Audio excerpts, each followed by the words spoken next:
Glyn Rhodes MBE, great to see you. Nice to see you, Tris. How's things? It's been, we were just talking there off camera. 21 years ago we met, or 20 years ago. It's in frightening. Calcutta. It's actually frightening. Like you just said, you were my age. I was your age then, but you are now. And Yeah, I was a 20-year-old kid, and you were 40. And now you wake up one day and it's gone. Or so it seems like it's gone. Like I say, there's a lot happening in them 20 years on both the sides. But yeah, just thinking back, I can remember it yesterday, like it was yesterday. And I remember the last time I saw you, it was in Las Vegas, and I thought you were going to kill me. Can you remember? I did nearly kill you. I did. We were coming out of the fight, and I remember seeing you, and I thought, all right, and I ran up behind you, and I made you jump, or I grabbed you, and you turned around, I thought, he's going to kill me. I looked at it, I thought, oh, it's one of those things you don't know, do you? When you're in a strange place, and you think if someone grabs you, you're going to turn around, you're going to have it. And I turned around and I thought, it's Glyn. I thought, shall I? I thought, the anger in your eyes, I thought, oh my God, let's just do that one. So that's the last time I saw you.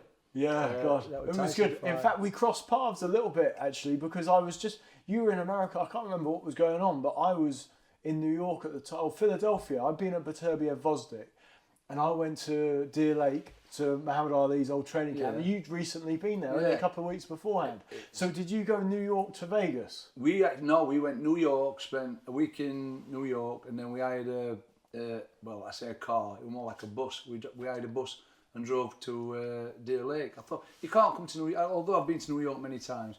I said to the lads, well, weren't we? I said, we can't come all this way and not go. I said, let's do it. Let's have a road trip. So we hired a car. There were me, Tommy Frank, my son, and another friend, Pete Scott. And we hired this car. And the people we hired the car off, they loved Tommy. So they said, we're going to upgrade you. So anyway, they brought this big bus round, and I said, I'm not driving that through Times Square. There's no way I am driving that through Times Square. And they went, you'll be fine, you'll be fine. It comes up the underpass. Guess what? I'm going to knock somebody off the bike. And I'm thinking, I've got to drive this all the way to Deer Lake. I'm going to kill somebody. But anyway, it was a brilliant trip. We really enjoyed it. And like I just said to you earlier, I want to go back again. Yeah, Deer Lake, Muhammad Ali's old training HQ through the majority of the 70s. Yeah. A breathtaking place, isn't it? I wish we'd have spent a little bit more time there. The sun was out. The guy who runs it, he looked after us.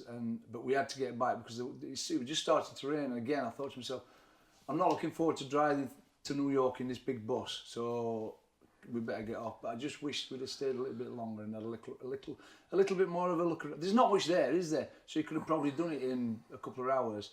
I just wish we'd have stayed a little bit longer. It's amazing though, you can feel the history, can't you? They've got the boulders with the names of the fighters out there. They've obviously redone the gym area, haven't they? So they've sort of reconditioned it. They've got pictures up in like Ali's cabin of Ali sat there and all the rest of it, so you can replicate that stuff. I thought it was absolutely brilliant. But like I say, I want to go back again, and I want to spend a bit more time just trying to soak it in. It's actually, so the guy there, Mick Stefanak, and there was another chap, I can't remember, but it's actually owned by Mike Madden.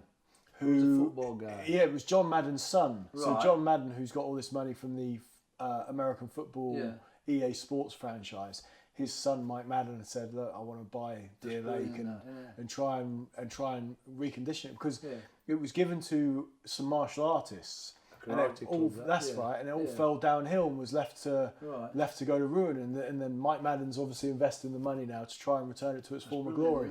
But it's an amazing place, isn't it? Just to sit there, knowing some of the things some of the people who've been there, Michael Jackson, Jackson 5, Tom Jones. That's the place where Tom Jones allegedly sparred with Muhammad Ali and allegedly put him on the floor. And then somebody said to Ali, you want to think twice about making your comeback if Tom Jones can put you on your backside. And it was all a set-up. But yeah, it's a fascinating place and I want to go again as soon as possible. And what were you doing in Vegas when I saw you over there? We'd gone for the Tyson fight, Tyson Fury fight. Oh, Otto Wallen. Yeah, that's right. We took a load of kids over to train at that, is it New City Gym? We trained in that gym and we trained...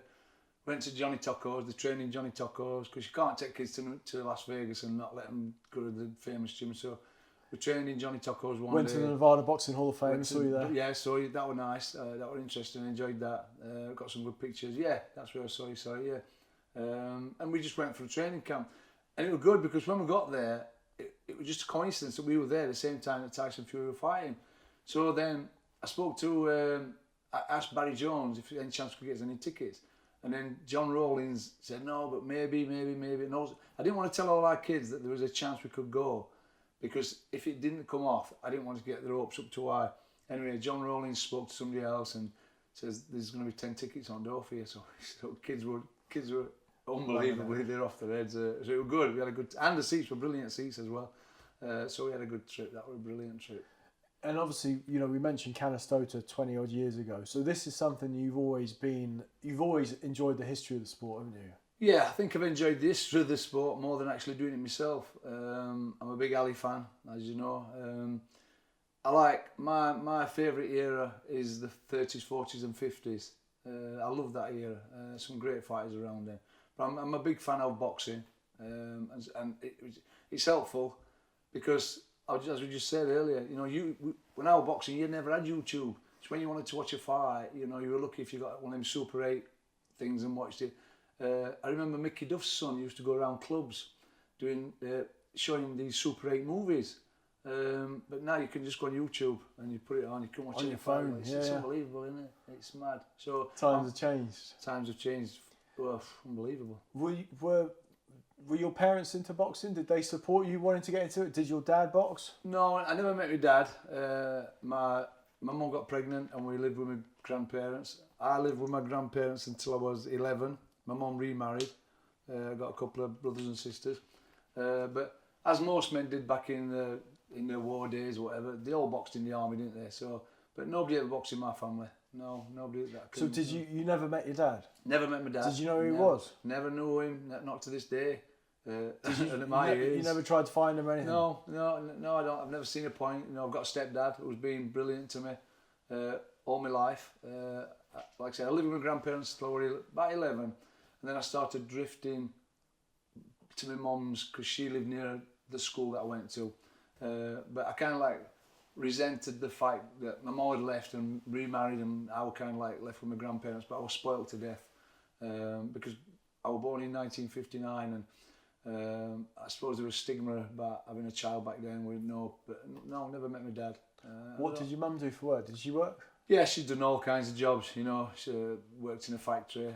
She always worked. My stepdad was an electrician and then a bus driver for years. None of my family were into boxing. Not my cousins, not anybody. So there were only me in my family who's ever boxed. How did you get into it? As most kids, lived on a council estate, hanging around on street corners, and everybody I knew either played football or went boxing. Maybe a few kids went karate.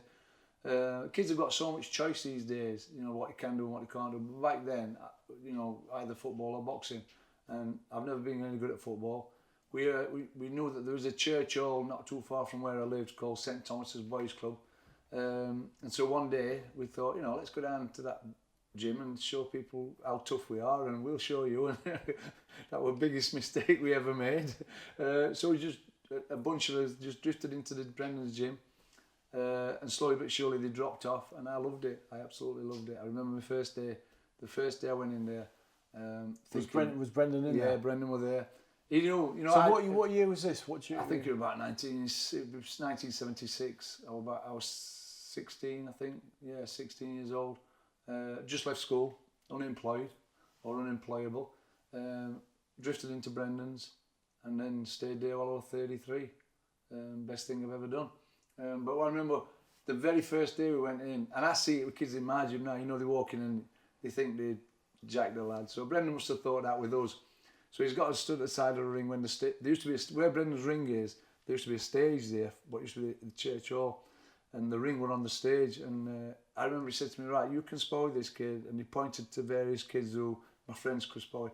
I remember the guy told me to spoil. We were a little kid, but he had a flat nose. I looked at him, I thought, I'm going to kill this kid.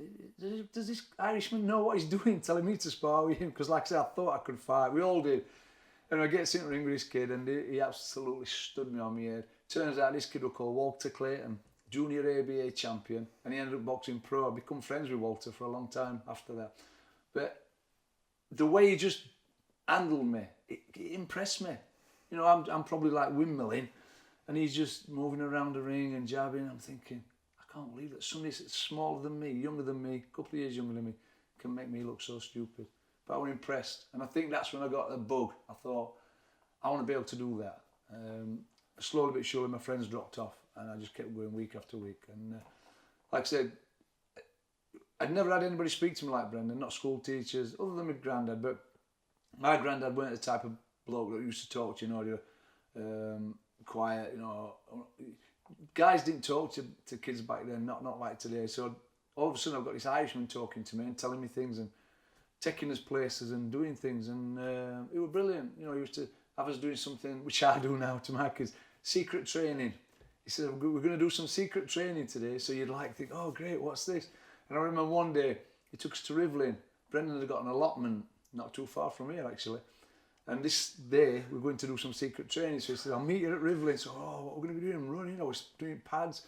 So on this allotment, all these rocks needed chucking out of the river because it was stopping the flow of the river. So he got us chucking rocks out of the river. That's where the secret training come from. He says, yeah, it'd be good for you. So what does your secret training for you? Exactly the same. If I need any manpower, come on, we've got some secret training. It's brilliant. But all my kids are wise to it. So if I mention secret training, everybody's gone. As a kid, did you look up to any fighters? Once I started boxing and I learned about this guy called Muhammad Ali, I was amazed by him. I was amazed at everything he did. I still am. I'm a big Ali fan. For a guy that big to move the way he moved and to be as confident as he did, and in the era that he did it, a black man saying what he was going to do back then, and it really impressed me. And I think that's when I got the Ali bug then. I've been a Muhammad Ali fan ever since. There's one or two other fighters that obviously we all like, Sugar Ray Robinsons and them kind of fighters. I'm more of a fan of the stand-up type boxers. But I can honestly say Ali is my number one above anybody else. Number two, Sugar Ray Robinson, and then it could be Sugar Ray Leonard and whatever. But Ali's number one for me. So did you go down a bad path as a kid, or at 16 when you found Brendan, did that save you from going down a bad path? Yeah, I think it did, because, I'd left school, got no qualifications, I wasn't even working, got no chance of getting a job. So you think to yourself, what would I end up doing? I'm not saying I'd have ended up, I don't know, you don't know. But me knowing me, when we were kids, it was always more exciting to be doing something that you shouldn't be doing, rather than being at home and doing your own work. Or we were scallywags, we had a little gang, a few kids. Yeah, we weren't like the gangs that they have these days. These days it's stabbings and shooting. But we had a gang, and it always seemed more exciting to be doing things that you shouldn't be doing. You stole a boat, didn't you? Oh, we stole a boat one day. Yeah, we went through a period where one or two of my mates were stealing cars, and just to make it a bit more interesting, we stole a boat from the canal in Sheffield, which is now where the Hilton Hotel is, I think it's called something else now.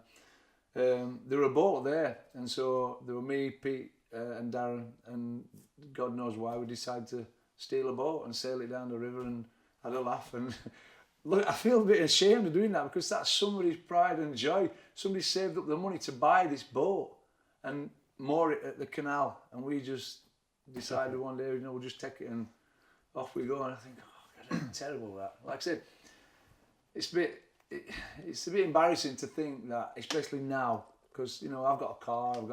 If somebody did it to me, I'd be mortified. But imagine the guy who come to the canal one day to find his boat, and we've sailed it off, and just when we'd run out things to do on it, we just sailed it down the river and we jumped off the side. We got arrested. We got arrested at Attercliffe, walking home wet through, and we got arrested, got took home, and. That was the stealing the boat day. So if you went to Brendan's when you were 16, how long was it until you had an amateur fight? Not long, actually. I only trained there for about one season, and he said to me, I think, we're ready to get you a medical card. But I didn't understand medical card. I didn't understand all that. And he said, yeah, you go and you have a competition. So I thought, great. So I put my trust in him. I thought, if that's how it works, that's how it's working. I had about 30 amateur fights. I never won nothing in the amateurs, but I enjoyed it. I think what I enjoyed more were the camaraderie, in the gym with the lads. You'd jump in a minibus and you'd drive to Leeds or to, Wakefield, and you'd box and you'd win, lose, draw. And it was more the friendship than anything, and I loved it. Although I had my friends that I hung around with when I went in the gym, the friends that I've got in the gym were boxing people, and we'd all got the same things in mind, you know, training and going to shows and watching boxing. So you get a new circle of friends. I'm not saying they were better than the other friends that I've got, but these were my boxing buddies, if you know what I mean. Yeah, sure.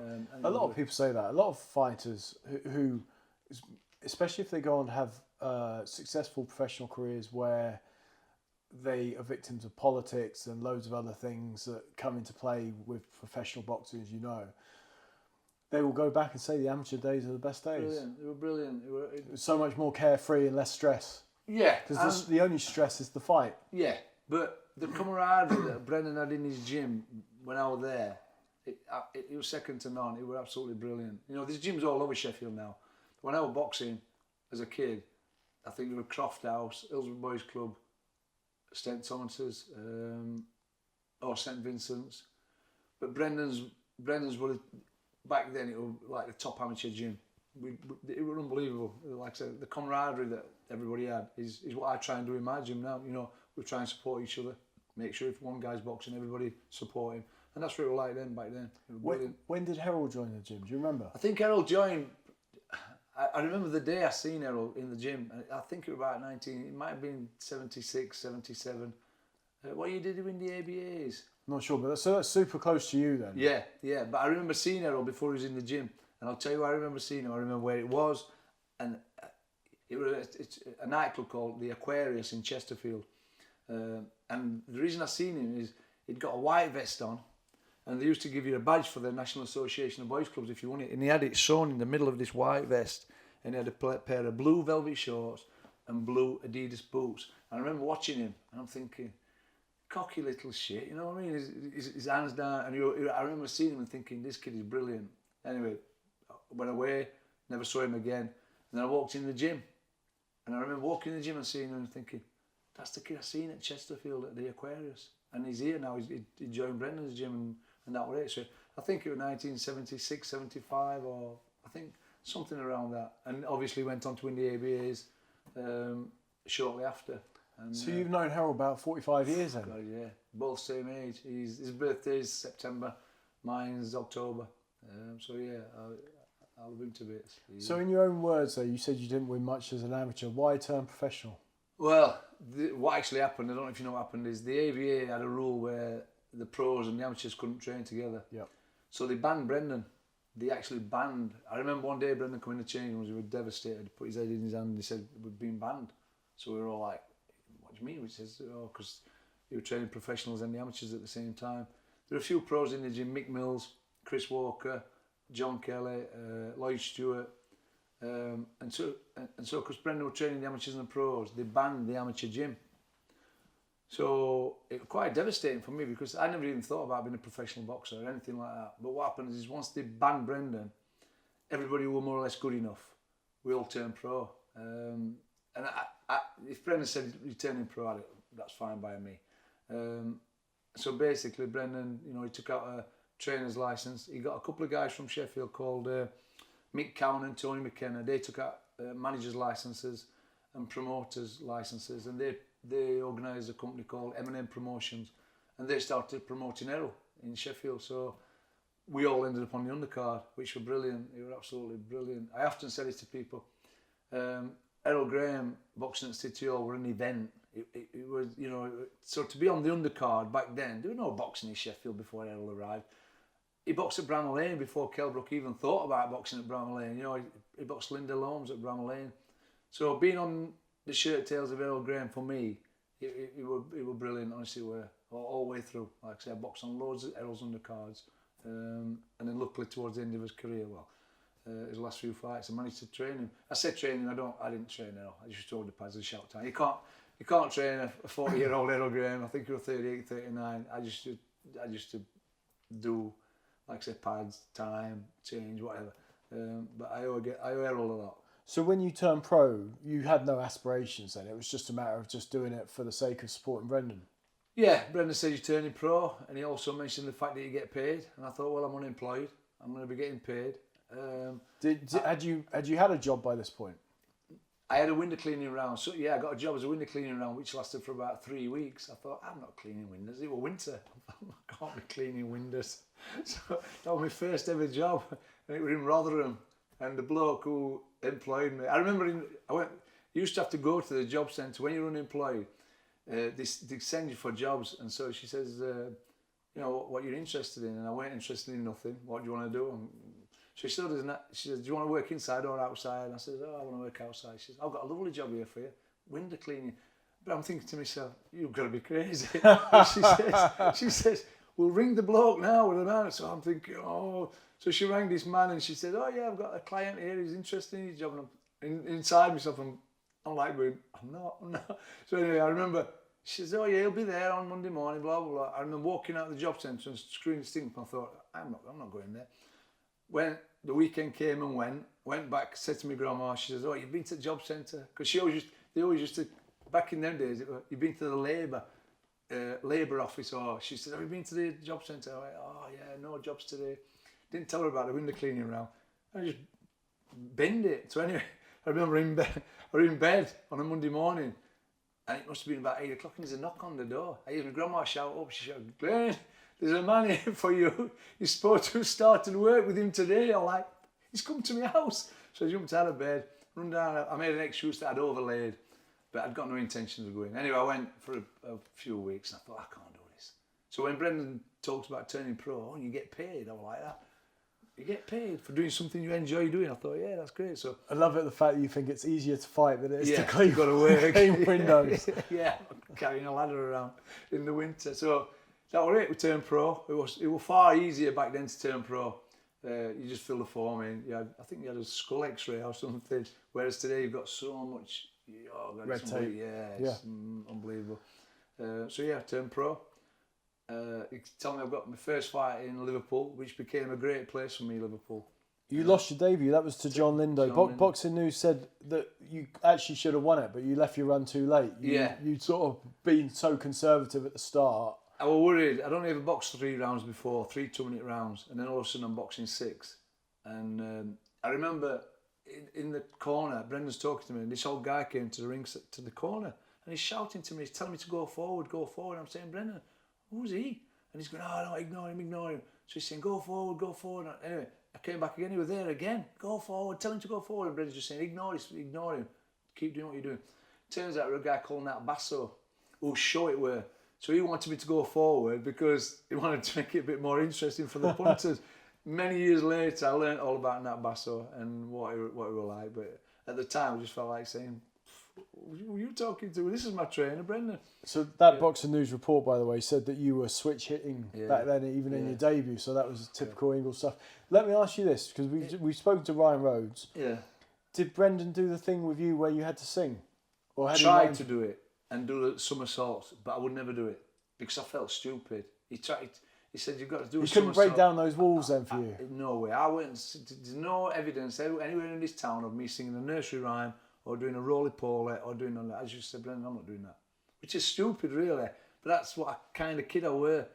I went, no, because I felt stupid. Because you were shy? Oh, you felt stupid? I just felt stupid. I thought, how is singing nursery rhymes? But obviously, using their mentality, if the bloke next to you's doing it, the bloke next to him's doing it, why won't you do it? Because and if they're not looking stupid and he's not looking stupid, why would you look stupid? I think the problem with me, I had a problem. I just thought, yeah, you can do your nursery rhymes, you can do your roly-polies, and I just went, Brendan, I'm doing that. I feel stupid.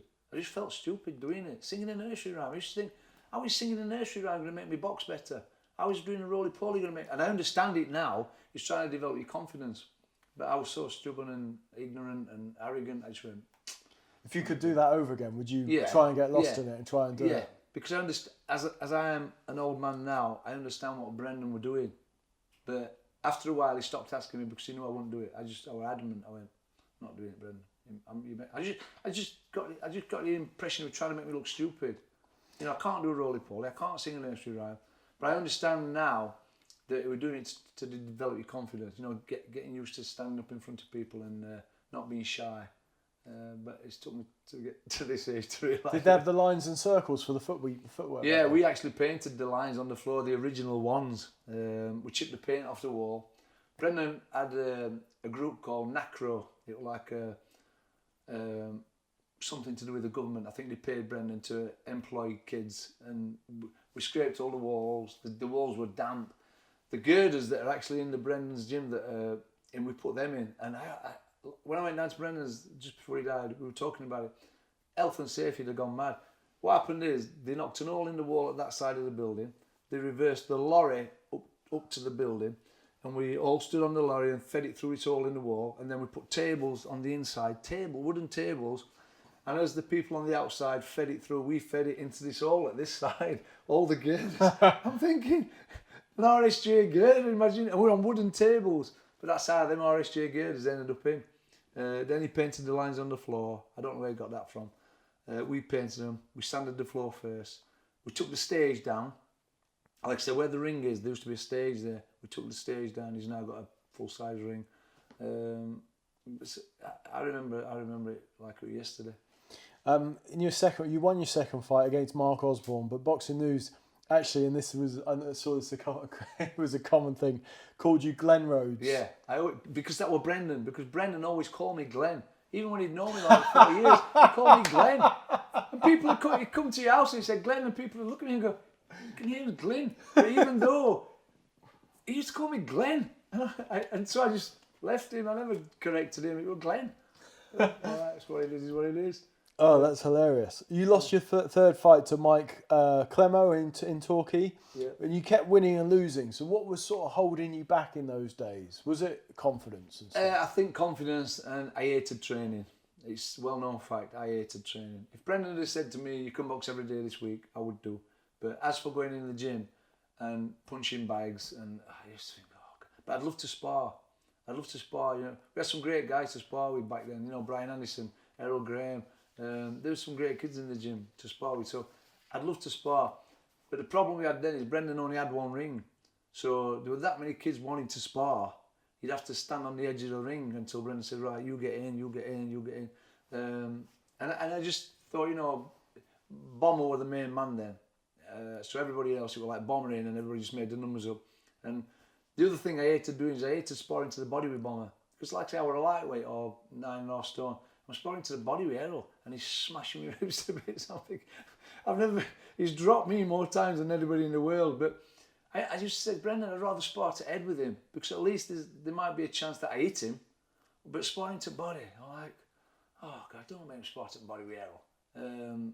But funny, you know, when you talk about body sparring, I know we talked about damage and stuff a little bit before, but you know, the Ingles do and have used a lot of body sparring all the way through. But some of the most savage sparring I've seen in the pros has been body sparring at the Ingle gym. Yeah, I agree, and I agree. But like I said, I remember my elbows. Errol once hit me, and my elbow hit my hip, and you should have seen my elbow, a right mess. And so I used to think, all I used to do is just stand there trying to not get hit. But Errol was so smart and so good then. He'd mess you around, and I used to hate it. Honest, I used to enjoy it because it was a challenge. But Errol Graham back then, nobody could hit Errol Graham back then. Were you and Errol close then? No, not so much. Not until, I tell you when we become really close. When he retired and he went with Barney Eastwood. Right. And then he started, that's when I became close to Errol. We were friends in the gym, but not close. We were more good friends with Brian Anderson and people like that. But you got stopped for the first time by Vernon Van Riel. Yeah, I remember that. The entertainer. That was your call. And I remember what happened is he hit me with a right hand in my cheek, and it fractured my cheek. But I didn't know it then. But I remember I was laid on the ropes and he hit me with a body shot, and the body shot hurt my cheek. And I thought, this is serious. You know, to be hitting, the body shot hurt my cheek. And I thought, this is bad. This is bad. And I got stopped in the second round. But yeah, okay, by the time we got home, Brendan used to have an old Volkswagen van.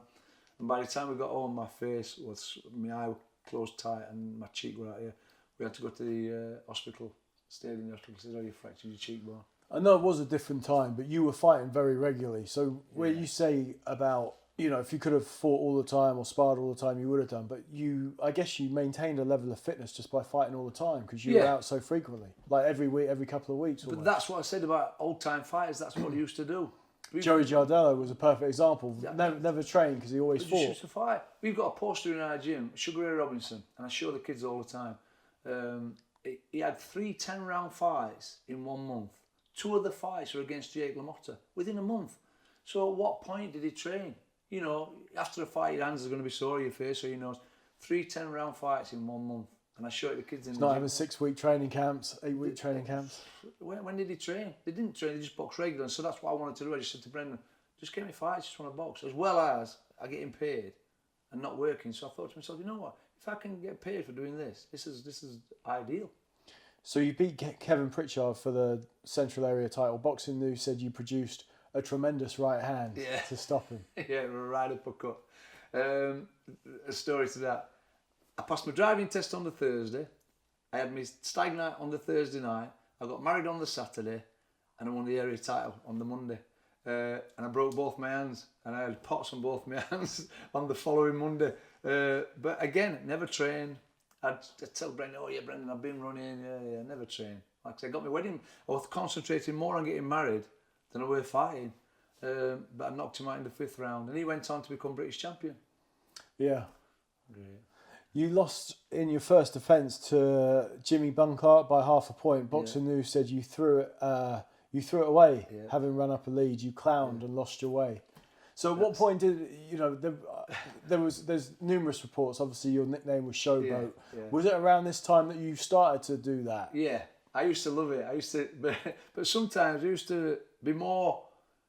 I used to concentrate more on showing off and trying to humiliate the other kid rather than winning. That's what some of the reports say, isn't it? If I just knuckled down and piped it in with all the stupidness and just got on with it, I could have achieved so much more.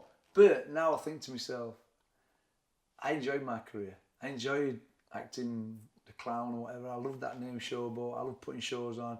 So if I'd have got a bit more serious, I'd probably not enjoyed my career as much as I did. So I had a great career, me. There were back-to-back stoppages to Mo Hussein and in France to Frederick Jeffrey. Yeah. Or Geoffroy. Yeah. What did you want out of boxing at this point? Money. I just wanted money. I enjoyed boxing. I never thought I was going to achieve anything or win anything. Brendan used to say to me all the time, if you don't want to sort yourself out, you could do this. What did he say you could do? British title? Yeah, he said you could box for British titles. He said you knocked Kevin Pritchard out, and he's gone on after you knocked him out. And I beat another kid who went on to be British champion, Steve Sims. I stopped him, and he's saying, look, you're stopping these guys, and they're going on to become British champion. If you just knuckle down, sort yourself out, and all right, Brendan, yeah. And then just drop back into that attitude of. When he was saying that, were you thinking, yeah, I can do that? Were you thinking, all right, Brendan? No, I didn't actually believe him. Now I do. I look back and I think, yeah, he was telling me because he thought I could. So this was actually my next question, which kind of goes in line with where we're at. So were you a domestic contender or were you a journeyman? Or like in your mind at the time, were you just thinking, I'm just, what was your identity? Where did you fit? No, I suppose you could say I was a good journeyman. I boxed some good kids and, took them the distance, did I? And then on the other hand, I produced a good result and did very well. And so, but after a good result, I'd drop a clanger and lose to somebody that I shouldn't have even lost to. And so Brendan must have been pulling his hair out. Well, I know he were. I knew he were very frustrated at me. Do you pull your hair out a little bit now? Yeah, with hindsight. Yeah, I do, because I understand what Brendan would. He'd say things to me, and I wouldn't believe it, or I'd think, whatever. Like, you got some nice bits of memorabilia in the house, but what would a British title have meant to you? God, it meant everything, wouldn't it? It meant something like that would have meant more than anything. Yeah. You lost to Mohammed Lovelock for the Central Area title when you fought for that again, and then you didn't box for nearly 2 years. Is that right? Yeah. The reason I lost, what happened is, this were the days before mobile phones. Brendan planned the show for me to box Mohammed Lovelock, and so what I did, like I always do, I planned an holiday for the following. I think the show was on a Sunday, so I planned a holiday for the following Wednesday. What, 2 years? No, before the fight.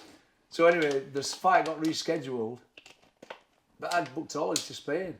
So I thought, I can't not have an holiday to Spain.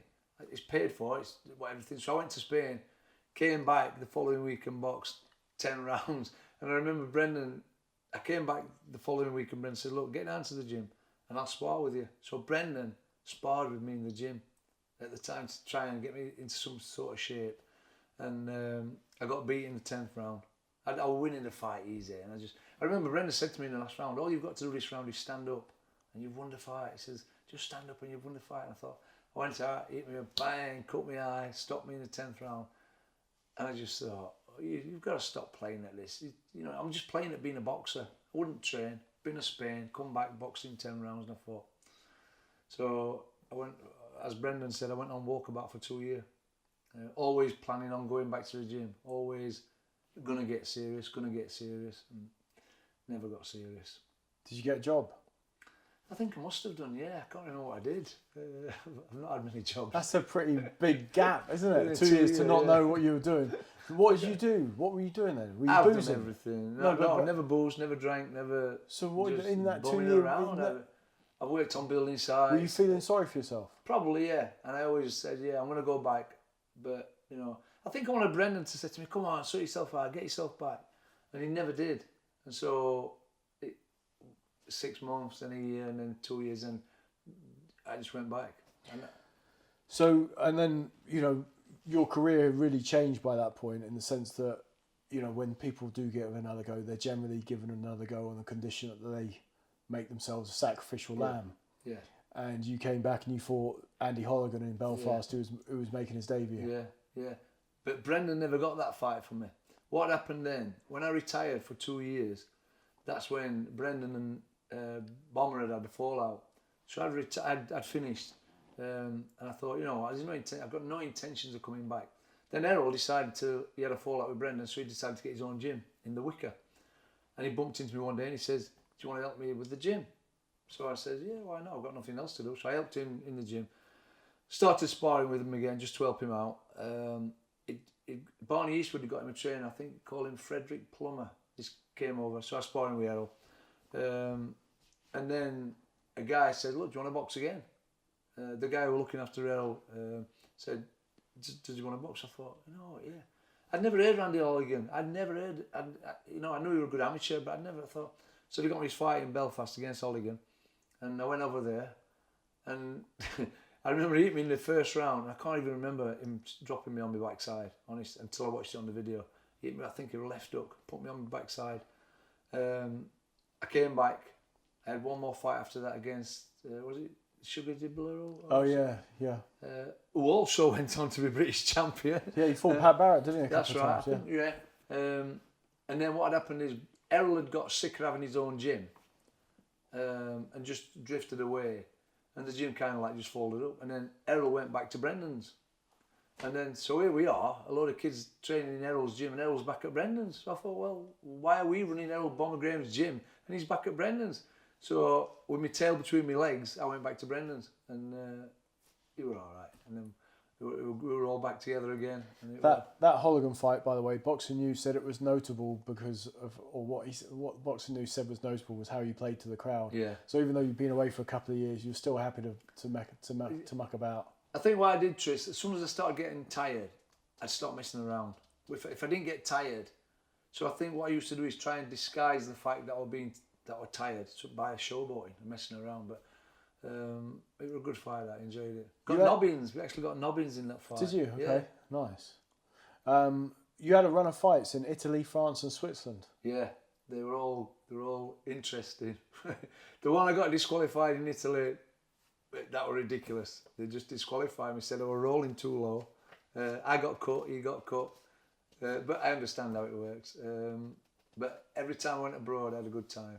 I shouldn't really be saying that. You shouldn't be having good times, should you? Were you ever sent abroad to spar? The only time I went abroad to spar was by McGuigan. Went to Belfast, and we had a good time there. I enjoyed that. Really. You sparred with Barry. Yeah. What stage was that of his career? Do you know? What did he box? I think he was British champion. I can't remember who he was boxing after. I remember the first sparring session, he dropped me with a body shot. Because I'd got into this habit of being at Brendan's with casual sparring, we're just sparring to the body. And so Eddie Short shouts, time off you go, and you came across me, boom, hit me left hook to the body. Sat me on me, there were cameras in the gym, I was so embarrassed. And I thought, I can't believe he's dropped me a body shot the first round. After that, I was running around like an headless chicken, and Eddie Shaw's shouting, "Stand and fight!" I'm thinking, no way. Never enjoyed it. It was a good trip. How good was Barry? Very good, very, very good. I think Barry was featherweight when I was lightweight, and I was tall and big, and I did all right. But I was only sparring 3 rounds a day. He had me first, and then he had some other guys sparring.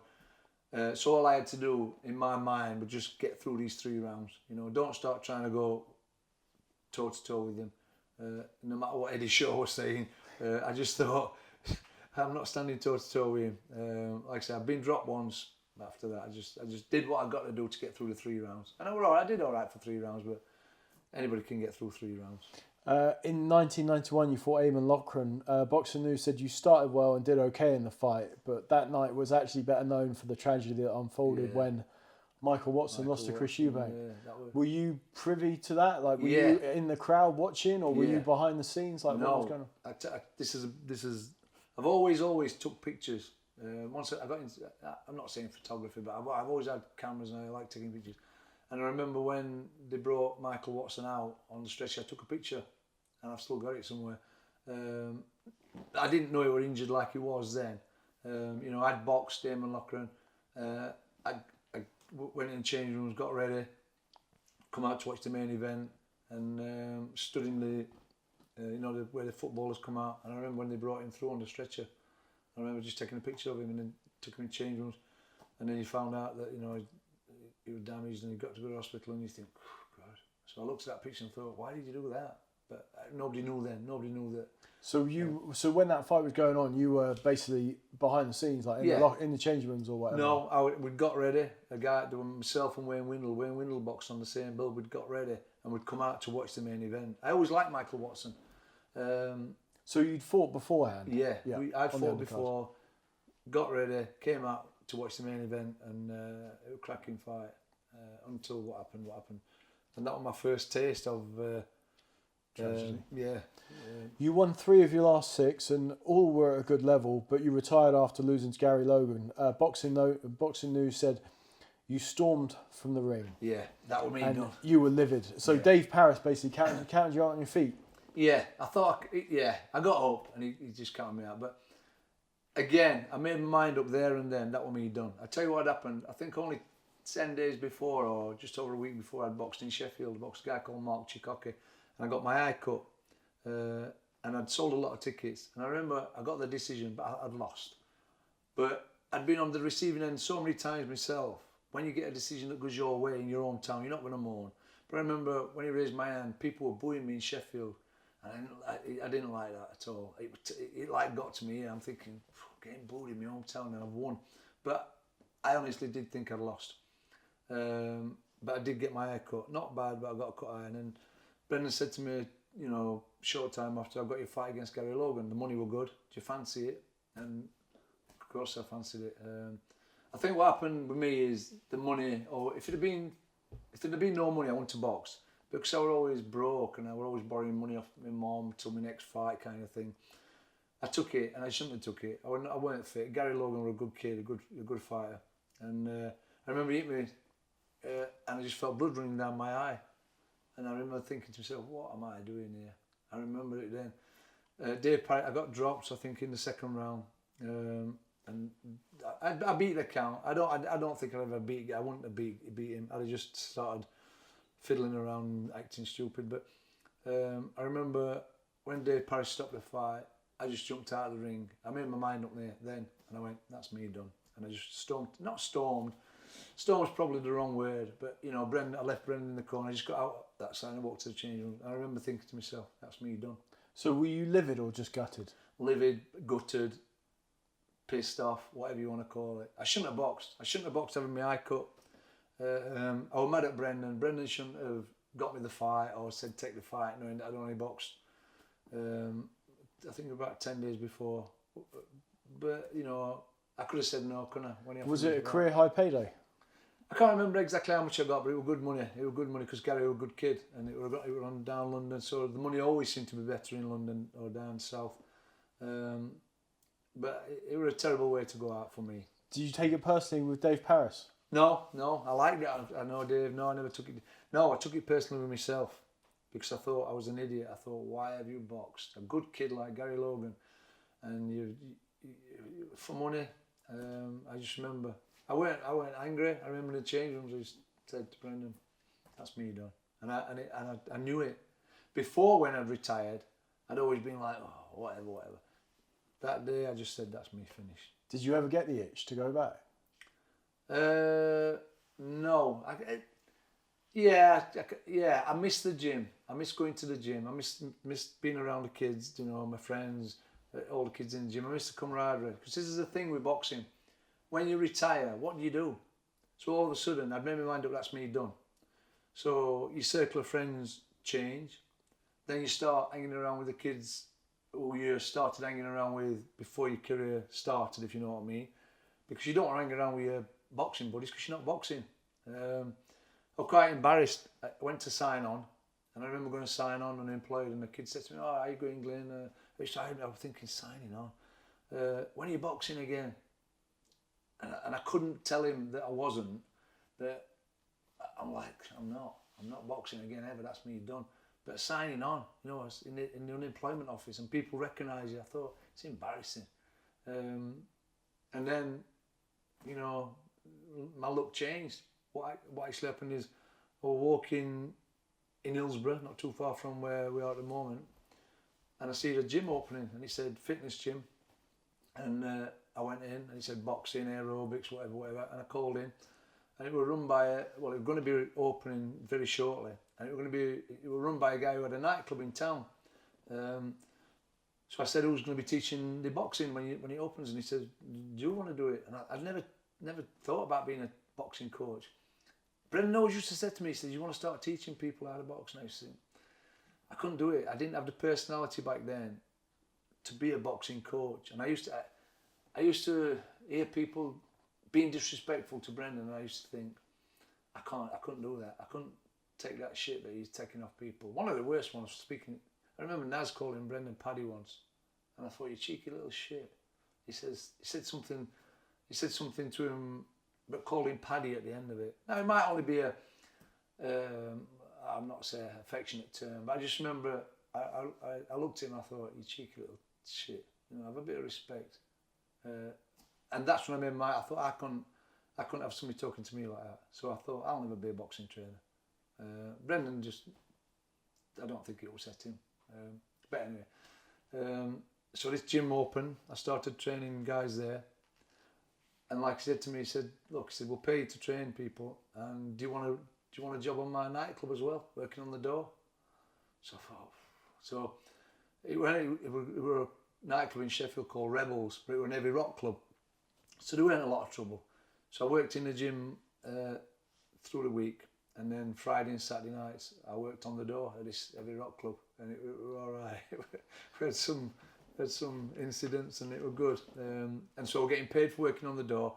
I was getting paid for working in the gym, and I got regular money for the first time in my life. Did you and Brendan fall out? Me and Brendan always fell out. Me and Brendan fell out, I think, from the first day me and Brendan met. We always. Did you patch things up before we parted? Yeah, thank God. Yeah. What happened is, I never actually had a fallout with Brendan. I retired and I went to see him and I shook his hand and I thanked him for everything. I said, "That's Brendan. I'm not coming back."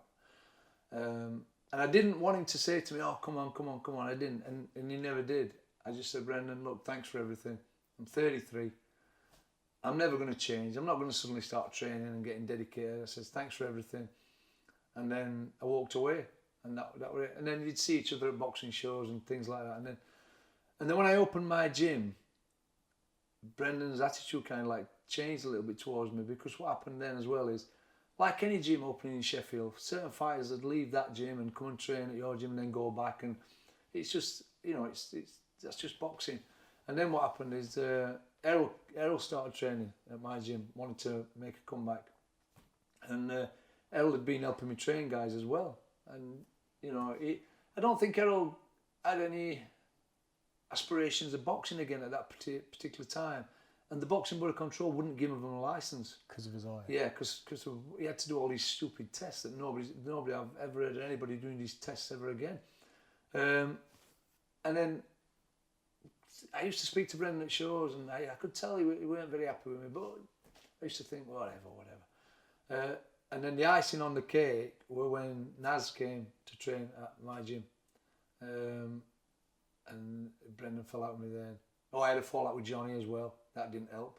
Me and Johnny fell out pretty bad. Don't know if you've heard that story. I know you're friends with Johnny. It was just a load of crap anyway. But no, go on then. So, no, it's not worth talking about. It's just, listen, there's two versions to every story. There's Johnny's version. Did you patch things up with Johnny? No, never spoke to Johnny since. Have you seen him since? Yeah, we spoke, and he's commentated when I've got fighters fighting. It's but you've not spoken about that. Never spoke. So tell me about patching things up with Brendan. What happened is we'd see each other at shows, and I'd either be just coming and he'd be leaving, and then we went to Dennis Hobson's dad died, and so Dennis had a bit of a party at Ponds Forge. Brendan was just leaving as I was coming, and Killer Khan. Yeah. He says, I'll tell you what, he says, you're always just missing each other. He says, I'm going to set up a meeting. He says, you get you together and whatever. I went, okay, whatever. And I never thought he'd do it. And then one day he rang me, he says, look, he said, I've had a word with Dominic and John and everybody, and we want you to come down to the gym, bring your MBE, because at that particular time, there were only me and Brendan in Sheffield who got MBEs. He said, bring your MBE, get together, whatever. And I thought, that would be nice, that. Because we'd not spoke for a long time. And when you think about it, from 16 to 33, that is a long time. Yeah. 65 fights, travelling all over the world and together. Like I say, it's kind of like sad that we'd fell out. But, so, Killer arranged this meeting. And I remember I went down to the gym, I sat outside waiting for him to call. He said, we'll call you when Brendan's in the gym and just walk in. But I remember sat outside, and it was strange because I've been going to this building from being 16 to being 33, but sat outside. It was like feeling like a stranger. Yeah. And I remember walking in, and I recognised it. Like I said, we put the RSGA girders in, we painted up, but it was like I'd never been. I looked down the ring, and Brendan was leaning against the wall, and as I walked in, everybody saw me, and it was strange because there were a time when I'd have walked in that gym and I'd have known every face in that building, and I walked in and I didn't know nobody. I think I knew Junior Witter and Killer. I think Kel were there, and I remember feeling a bit like an alien walking in. There's people looking at me and thinking, who's he? And a few people knew me. I looked at Brendan, he was leaning on the wall, and he never moved. And I thought, is he going to speak or is he not? But I didn't realise how ill he were at the time. So Dominic stopped everybody training, and he says, right, everybody come round. He says, let's gather round, and he called me over, and he says, this is Glyn Rhodes, blah, blah, blah, blah. Got an MBE, trained with my dad, and then Brendan were all right. And then I took a picture of when I was boxing amateur at Dial House Working Men's Club, not too far from here. I wanted Brendan to sign it. Got a little vest on and little shorts and little skinny legs, and I said to Brendan, would you sign me this? And he kind of like looked at it, and he stared at it for a long time, and then he like rolled it up, and Dominic took it off him, and I thought, why has he done that? And then me and Brendan just talked about, just like I said, we talked about girders, putting girders in, and just chittered and chatted. It was nice. And then Dominic gave the picture back to us, got a marker pen, and Brendan signed it, MBE, and then rolled it up. Dear Glenn. Yeah, dear Glenn. Yeah, Glenn. Yeah, Glenn. He always called me Glenn. And it was nice. And that was it. Well, or I thought that was it. Obviously, there was a bit more to that. Listen, there's other issues going on, but I shook Brendan's hand. I thanked him for everything. And if there's other people in this equation that have got a problem with me, that's their problem. I'll get to that a bit later on, but I'm just glad I shook his hand. I thanked him for everything he'd done for me. Best thing I ever did meeting him, and that's it. So you wound up obviously working with Errol, and you went to a fight with him. He boxed in Atlantic City, but before that you went to Florida to train him while Lennox was in the same gym with Emmanuel Stewart. That was brilliant. That was absolutely brilliant. Yeah, I remember we went to New Jersey first to do the press conference. And when we got there, we arrived late. So we walked in and we said to the lady behind the counter, you know, Errol Graham. She says, nope. Glyn Rhodes, nope. Panics Promotions, nope. Frank Maloney, no. So Errol went and sat on this settee, and he said, well, if we've not got a room, I'll just lay here. And only joking. And the woman behind the counter said, if you don't leave, we're going to phone the police. So we're in New Jersey, being threatened to be kicked out of the hotel. So what I did, I rang my missus and I said, listen, get on the phone to somebody because they've got no reservations here for us. It's the middle of the night and they're trying to kick us out. She rang round, and anyway, Frank Maloney rang somebody and she said, oh, okay, you've got reservations. So I thought, what a start to the trip. So went to the press conference, that was brilliant. Obviously, it was on the undercard to Lennox Lewis, heavyweight championship of the world in Atlantic City. It was brilliant. Training in the same gym as Lennox, watching Manny Stewart. I was in awe. Because like I say, how many people can say that they've sat and watched the heavyweight champion of the world train? And Errol trained first. Have you ever been in that gym in the boardwalk? They just made a gym. It's just, it's not much of a gym. But just being in there with Manuel Stewart and Lennox Lewis, and I just sat there and watched, and it was brilliant. I thought it was amazing. We had a good time. Errol boxed Brewer. But how it came for me to be in Errol's corner is, when Errol had his first comeback fight, I was one of the guys that told him not to make a comeback. Although he beat a guy called Craig Joseph, he made hard work of it. And what people have to remember is that I'd seen Errol Graham since we were kids. So I'd seen Errol Graham fight, you know, some good fighters, you know, James Cook, Kalule, all these, Mark Kaler. And then he struggled against this kid called Terry Ford. And I went, Errol, it's just not there no more. I says, and he said, I want to do it. And I went, well, I can't be part of this because I can't be saying I don't need to do it, but being part of it. So Dean Powell started training him. And then what happened is when Dean Powell, I was training Clinton to box David Starry. So I had a choice. You know, Errol said to me, look, Dean Powell can't come in my corner. He says, will you do it?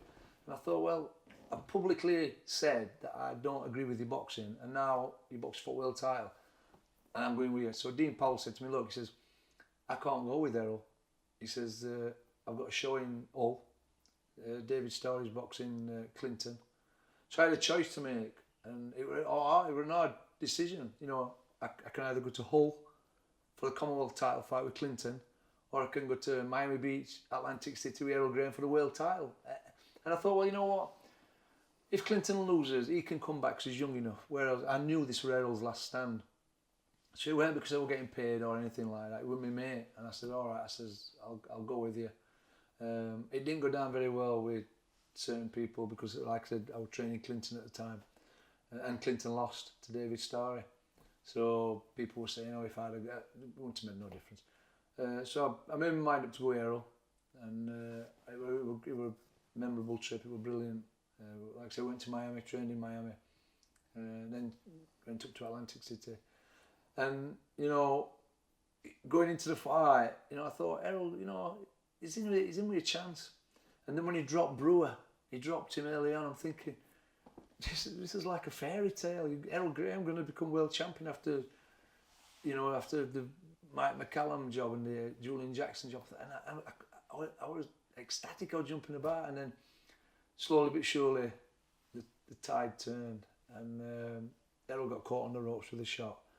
And I'm thinking, just go down, Errol, just go down. And then he got caught again, the referee stopped it. I was devastated. I was devastated for him, because I knew that was it. It was over, there and then, again. I remember walking back to the hotel. We stayed in that Trump, which is not far. I remember walking back, just me and Errol. And we were both crying, we were upset, and it was horrible. It was horrible. But it was good. It was good. Looking back, it was a good trip. Errol Graham, world champion, just was not to be, was it? How do you feel when you spend time with Errol now, with everything that's happened to him down the line? Obviously, we're talking about someone who's talked about multiple suicide bids and who we've both visited in a psychiatric ward in London. Yeah, it's sad. I remember when I went to see him in hospital, I remember walking in and he sat there. And I noticed his beard had gone grey, which we're all going grey, but his hair had gone grey. And I looked at him and I felt sad. I thought, this is, in my opinion, one of the greatest British fighters to never win a world title. And here we are sat in this hospital, you know, he's not got no money. I felt a bit guilty as well, because I'm all right. I'm thinking I'm all right. I'm all right financially. I'm all right, and I felt guilty. And the other reason I felt guilty was because I owe him so much, and so do a lot of people in Sheffield. There's people in Sheffield who owe him so much, and I thought, he's here, sat here, not got a pot to piss in. He's here. It was sad. It was sad, and I said I'd go back again, but I don't want to. I didn't, you know. It's a hard place to visit, for sure. It's an hard place, and to see somebody who's been at the top of the tree, you know, topping the bills at Bramall Lane, and you know, I seen it at Wembley. I mean, the night he boxed Vinny Pazienza and beat Pazienza, I was in the corner, but Dean Powell were doing, you know, so you go from topping the bills at Wembley Arena, and now I'm visiting him in hospital, you know, and he's been my mate from 16. So it were hard. It were hard, that, yeah. You have Richie Wenton for a while. Yep. Did you have him for the Barrera fight? Yeah. Again, that was another great experience. It was Errol that actually brought Richie to Sheffield, because what happened is Errol was training with Barney Eastwood in Belfast, become friends with Richie. And then one day I just opened my first gym that I'd ever had. And he said, I'm bringing this kid, he's a good fighter, blah, blah, blah. Oh, God. And he brought Richie and Nigel. And Richie's a million mile an hour. Honest, everything. Have you ever spoken to Richie? I don't think I have. So, but he was a good kid to have in the gym. And I've got so many good memories with Richie as well. You know, first kid that I ever trained for a British title fight. Even though, again, I sometimes feel like the Grim Reaper of boxing, me. You know, Michael Watson first, then Bradley Stone. Trained Richie for a couple of fights before the British title. It was the first time that anybody had ever boxed for the super bantamweight title, and Richie would, you know, the first guy. It was a great fight. It was York Hall. It was brilliant. It was a cracking fight. It never got shown because of obviously what happened with Bradley Stone. But again, you just think to yourself, I don't know. It was a brilliant fight, you know. After that, Bradley went home. But apparently his trainer rang the hospital, and he ended up a couple of days dying later. Have you been back to the Peacock gym? Yeah, where they've got the statue outside? Yeah, lovely, innit? It's lovely. It's lovely. It was lovely. How hard did you take that? Obviously, was it you're in the other corner, but yeah, bad. Took it bad, really bad. And something happened as well. A few years later, Jackie Bowers, remember Jackie Bowers? Yeah. Jackie Bowers died, and I became friends with Jackie over the years because he was in Bradley Stone's corner. And I remember, here I am, a young pup trainer, and Jackie Bowers so as I'm taping Richie's hands, he made me take it off. He says, you've done it wrong, or so Richie had a paddy and he's ranting and raving. So I took it off, but I'm thinking, you cheeky shit. So I took it off and started again. But I remembered that. So after, when we were in the changing rooms, he said all that taking bandage off, it was just a bit of gamesmanship. I said, oh, it's whatever. So over the years, I became friends with him. You know, you'd see each other at shows and whatever. And I became good friends with him, actually. And his son, you know, who ended up being the matchmaker for Matchroom for a long time. So when he died, we decided to go to the funeral, and this was really strange. This was, I don't know. There were me, Paul Jones, and Richie. So when we got to the church, we couldn't actually get in because there were that many people there. So we stayed outside, and there was a woman at a grave, and Paul Jones said, "Glyn, go and look at that woman." So I went over, Bradley Stone. So I went like that. I don't believe it. So Richie got in the church because Richie can get anywhere, can't he? So I'm thinking, what do I do when he comes out? Do I tell him? And this woman's cleaning the grave, and it were Bradley Stone's mum. So when the service had finished inside, Richie came out, and I said, Richard, you know, there's a lady over there you might want to see. So we went over, and they were hugging and swapped telephone numbers, and it was strange. I'm thinking, who would have ever thought of that? That, you know, you're down London, and it was years later, and you bump into Bradley Stone's mom. She told us that around the same time that Bradley died, he had another brother that died. And it was nice. When I say nice, it was just to chat to her. And Richie were all right. Like I said, they swapped telephone numbers. And I thought, but yeah, I've had some memories with Richie. Tell me about the 90-foot Barrera. Oh, God. It was mad. It was crazy. Again, Naz were the top of the bill. It was the time that me and Brendan had a fallout because I can't remember what that one was about, but we weren't talking forever. So we were in the same hotel, and Naz had set up a gym in the hotel. So I went to the guy on the desk and I said, you know, if Naz is training at 2 o'clock, are we all right to use the gym and train, whatever? He says, I'll ask Naz. So he came back, he says, no. He says, Naz says you can't use the gym. I went, we're all from Sheffield. And he said, I'm thinking... Anyway, I said to Richie, don't worry about it. So Richie going mad. I'm thinking, what we're going to do? So anyway, we had to get in a minibus. There were me, Richie went, and Errol, and Danny Romero. Remember Danny Romero? Yeah. And we had to travel down to the police athletic club to train. And there's a gym in the hotel, but Naz wouldn't let us train in it. I know. Anyway, I'll let you. So this in Atlantic City? That's in Atlantic City. Yeah, that Powell gym I know that well. Yeah, well, police that's where we had to train. New York Avenue, yeah, I know that. In a minibus driving down there, and I just thought, why, you know, he could have said, yeah, you train at 1 o'clock, I'll train at 4 or whatever, but no, he said, no, you can't train. So that was that. All me and Richie did on that journey, on that trip, was argue, because I said the only person that has beat Barrera is Junior Jones by boxing, moving. I said, so the only chance you've got beating this kid is by boxing and moving. And Richie weren't having it. He was saying, no, I'm going to do this, I'm going to do that.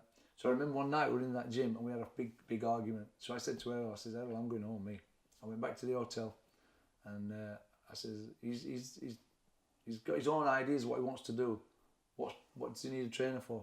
I said, Barrera's been beaten twice by Junior Jones by boxing and moving. So that were the tactics that I said he should adopt. But Richie made his own mind up. He said, no, I'm going to do this. So we ended up arguing. And if I could have come home, I'd have come home. But Errol calmed me down. He said, look, calm down. So anyway, we calmed down and carried on. And but again, even though Richie didn't pull it off, it was a great occasion to be there. You know, just being around them big fights, you know, hanging around in the hotel, seeing people come. And an upsetting thing that night were Naz boxed Wayne McCulloch. And I remember as they were taking Naz out of the ring and the abuse that they were giving Naz's parents and family were a bit uncalled for, throwing things, and I thought, that was terrible, that. No. You know, his mum, I think it was his mum and his sisters, there were things being thrown. I thought that was terrible. What, by fans? Yeah, by fans. Cause you had a good run with Fuki, didn't you? John Fuchs? Yeah. When he was the fireball, yeah. He was up and coming. I hear he's coming back now. Yeah, but, he reckons he's coming back. He's 30 odd years old, yeah. I remember writing a hot prospect piece for them about, I don't know, 12, 13, 14 years Well, old. him and Kel, they were both like hot shots in Sheffield. Kel were from Brendan's. Fuki, I think they boxed each other 3 times. Kel won twice and Fuki won 1. I think they were in the finals, might be in the ABAs. So they were coming up and Fuki were a good fighter. And what a massive ticket seller. Honestly, he used to sell so many tickets. Exciting as well. So yeah, So what happened? Why didn't he go through on that potential? Again, he liked going out, he liked to drink, put weight on. I always said to him he should have been a lightweight or a light welterweight, and he ended up boxing at like middleweight, and he should never have boxed at the weights he was boxing at. But I could see a lot of myself in him, you know, and I could see a lot of Brendan getting mad the way I was getting mad at Fuki, and I thought, this is God's judgment on me. Because Fuki's been sent to me for what I want with Brendan. Just, come on, John, sort yourself out, get your weight. But we had some good times with John again, 100% loyal as well. Obviously, you touched upon Bradley Stone and Michael Watson. They're not the only tragedies you've been around. You're in the corner of the night. Scott Westgarth beat Dex Spellman, but he lost his life after that fight. Oh God, yeah, Scotty. I've also been Jerome Wilson and Serge Ambomo. I was training Serge Ambomo, who knocked out Jerome. So again, you kind of like. I kept thinking to myself, another tragedy. I know, like I said, there was years apart, Michael Watson, then Richie and Bradley Stone, then Jerome, but it kind of like sits with you, it brings it home to you. What was Scott like? Scott, one of the most funniest kids you could ever wish to meet. A great kid to have in gym. He did everything right. He was a chef. He was a fitness fanatic. He were unbelievable, honestly. Good kid to have in gym. We were the underdogs going into the fight as well. I remember walking to the ring when I'd had 2 kids fight Dick. I had a kid called Carl Wild boxing, he stopped Carl, and a kid called Danny Foster, he beat Danny Foster. But they were fighters, whereas Scotty was a bit of a boxer. So our plan were to keep it long and just box. A lovely jab on him. I said, look, just everything behind the jab. So everything went perfect, everything. I remember when we stood in the ring and Dick come out, the roof nearly came off the building, I'm thinking. And it was in Doncaster. Dick's from Scunthorpe, but I thought, we're up against it here. Anyway, it went to plan. It went exactly to plan. Just boxed and moved all night, boxed and moved, boxed and moved. The last round, they got tangled up and they ended up on the ropes. And, I thought that, but they'd just done 10 rounds, so they're going to be tired. So I never thought anything at that point. Scott got out, he did an interview. Have you seen the interview he did after? I would have seen it back then, yeah. He did an interview. The thing that upset me about the interview was he spoke well. The one thing I want to tell people, boxing trainers, we're always told to look for signs, whether your kid's vomiting or something's not right, There were no signs with Scott.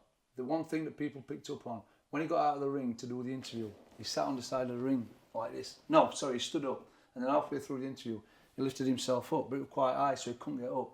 And at one point, he went like this with his head, But he'd just done 10 rounds, so you know how he was feeling. What happened is somebody took a picture of him as he was doing this, and it was still picture, so they took the picture as he was like this with his hands. And then it was going round saying, on media saying, oh, look, these were signs that something was wrong. But honest, all he did is he went like that, carried on, did the interview, spoke very, very well. We went back to the changing rooms, no signs again. You've been in the winners' changing rooms, you know what it's like. People coming and going, everything was all right. He sat down, took his shorts off, sat in his pants. Then he started complaining about a pain in the back of his neck. And I thought, maybe that last round when they got tangled up, maybe he's pulled his neck. Or is it the fact that he's just done 10 rounds? And, I weren't overly concerned. He sat down, people coming and going. The doctor came, checked him out, and he said, look, I don't want you to leave the building for an hour. He says, I want you to stay here. I said, I'll come back in an hour. He says, and just make sure everything's all right. So we all just sat around talking, and people still coming and going, congratulating, pictures. But he kept going on about this pain in his neck. And then he reached in his bag and he pulled out a bottle of Lucozade. And I ate that. I thought, oh, why is he drinking Lucozade? He should have just got some water or something. So he drank the Lucozade, and more or less straight away he went into the shower area and he was sick. And I could smell it, the Lucozade, I could smell it. So we took him back in, he sat down, and he said, this pain in my neck's driving me mad. So I sent somebody to go and get the doctor. The doctor came and he said, look, I want you to go to hospital. He says, as a precaution. So then you start getting a little bit thinking, hope everything's all right. But he was speaking fine. And I'll tell you how he was speaking so fine. The doctor come in, the paramedics came in with the stretcher, and they said to Scott, you've got to get on the stretcher. And he says, I'm not getting on the stretcher. He said, I'll walk to the ambulance. He said, but I'm not getting on the stretcher. So he said, no, and he said, no, I'm walking. Stubborn like, he said, no. He said, no, you've got to get on the stretcher. He got on the stretcher, took him through, everything was fine. Talking, everything was all right. Gets to the ambulance, a few family members were there, they were a bit upset. And I'm saying, look, I said, it's just a precaution. I'd gone through this same scenario a few months before Sam Sheeder, when he boxed at Ponds Forge. Took him to hospital, checked him out, and then early hours in the morning said, everything's okay, off you go. We get in the ambulance, and off we go. We didn't have, the lights weren't on or nothing. They said, who wants to go with him? So I thought, I'll go. So I went. So I'm sat in the ambulance, on a little seat, sideways on, like this. So I'm sideways on, the ambulance is off, but like I said, we weren't going overly fast. And then Scott said, I want to be sick. But he was like strapped in the bed. And if anybody's ever tried to be sick, you can't be sick when you lay down. So he tried to sit up. The doctor leaned over and pulled the bag out of the cupboard above in the ambulance. And Scott was sick in it. And then he kind of like relaxed, you know, like a bit like relief. Like we've all done it, you've all been sick and then just laid there. And then he said to the doctor again, he said, I want to be sick again. So the doctor passed him a bag and he sat up, he was sick again. And then that's when all hell broke loose, fucking hell. He was just, you know, the doctor said to the ambulance, you know, what's the ETA to the Hallamshire? I didn't hear what he said, I didn't hear what the driver said. And he just said no. So I'm not going into much detail, I'm not going to, but I'm sat watching, I know, like a rabbit in headlights. I've never seen anything like this. The doctor took out a big pair of scissors and he just got Scott's jacket and he just whizzed it up. And I remember sitting there thinking, I can't believe what I'm seeing. And he said to me, hold Scott's arm, because Scott were on the bed here, so I'm holding his arm. As he's gone like this with the puffer jacket, you know, I remember seeing feathers everywhere. Probably not as many as I thought they were at the time, but I remember blowing feathers off his arm while the doctor tried to get this cannula into his arm. So I'm just sat literally like this. The ambulance is hurtling down the road, and have you ever tried? The doctor's hanging on to things as they're going around corners, and I'm holding his arm, looking at what's going on, and I'm thinking, a siren's blaring by now. Yeah, and I'm, you know, but as the ambulance is going fast, I'm trying to bounce away, but I'm trying to keep hold of Scotty's arm because he's got this needle in his arm. The doctor's hanging on to everything that he can hang on to. And I'm just looking and I'm thinking, I can't say I was thinking anything, but I was in shock at what I was seeing. I'm honest, I've never seen anything like that in my life. So you get to the hospital and he's stretched in, and he's still alive at this point? Well, he was unconscious. Right. I know he was unconscious at that point because I'd seen what happened is I've studied it since then, and I understand what happened. It's called coning. The pressure's got to get out somewhere. We arrived at the hospital, the back doors flew open. The emergency staff took Scotty out, and I just followed. I don't know why. And at some point, I picked up a trainer. One of his trainers must have come off. And I picked it up and I just followed them through to wherever they went. Went into his like operating room. And I just stood back holding this one trainer, and I'm looking at what's going on, and there's flashing lights and there's medical staff running around. The doctor went to the head of the table and handed over to the emergency staff. He told the doctors what he'd done. He says, I've done this, blah, blah, blah, blah, blah. And then he left. And I thought, am I supposed to follow him, or do I just stand here holding this fucking trainer? Then the paramedics took Scotty off the bed, put him on the hospital bed. Then they left. And then everybody just went about the business, you know, doing what they were doing. And I'm just stood here thinking, I should not be here. With a trainer? Yeah, with one trainer. I'm honest, just holding this trainer, holding his trainer, thinking, what the fuck do I do? Where do I didn't know which, should I walk out of that door or that door? I don't want to disturb these people. And what seemed like a lifetime, I just stood there watching what they were doing. Like frozen. I was just frozen watching what they were doing. And then a nurse came up to me and she says, can you come and give us some details? And I said, I don't know no details. I said, I don't know his name and address. I don't know his dates. I don't know nothing. She was just trying to get me out of the room at that point. She took me out and she put me in a room, and I just sat there. And then other people arrived, and she said, right, we're going to take Scott, we're going to take him to the Hallamshire. And And so I said, can I go with him? I says, because I've got no way of getting back to Sheffield. And she says, no, she says, because he's going in a different ambulance. So I'm thinking, how am I going to get back to Sheffield? Oh, my bag and my keys and my phone, everything is in the changing rooms. Anyway, they showed me into another room, and a few people had turned up. Carlisle, who was friends with Scott, he turned up. And I thought, thank God, he got me clothes and everything. So I got changed. We jumped in the car and we headed to the Hallamshire. And just as we arrived, it were pretty late. And they said Scott had not arrived yet. So they showed us up to a room. We sat in this room, and it was the same room that we were in with Jerome Wilson. And I'm thinking, so it was shit, honest. I thought, I just started having bad feelings, you know, thinking, I've been here before. Same room, same everything. Anyway, a doctor came in. People had arrived other people had arrived, so the doctor came in the room and he said, he kind of like put my mind at rest when he came in. He said, until we get him on the operating table, we'll not know how serious the damage is. He said, and there was a table there.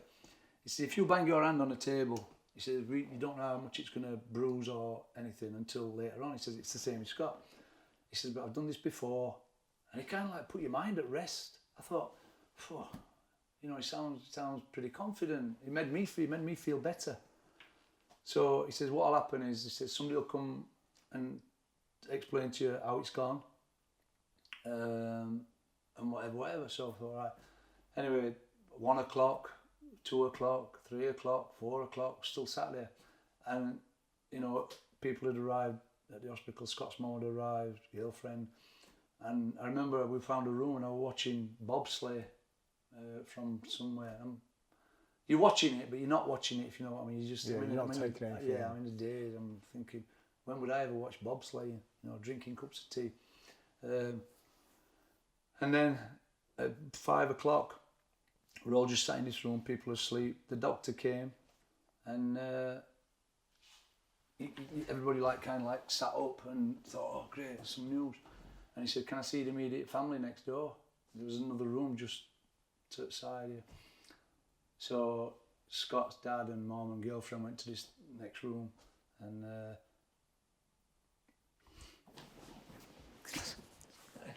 stop. That's fine, mate.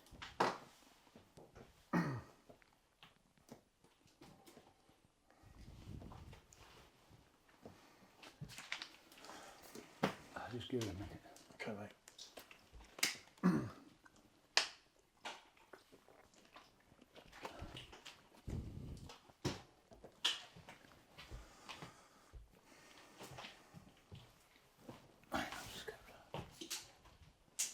So the doctor said he died, and I heard this scream like pierce your ears, you know, like one of them Hammer House or Horror screams. And I don't know if it was his mum or his girlfriend, and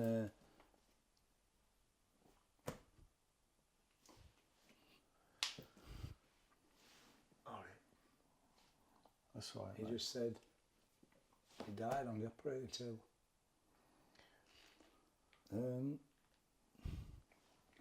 The doctor came out. He said, we'll clean him up and we'll bring him on the ward.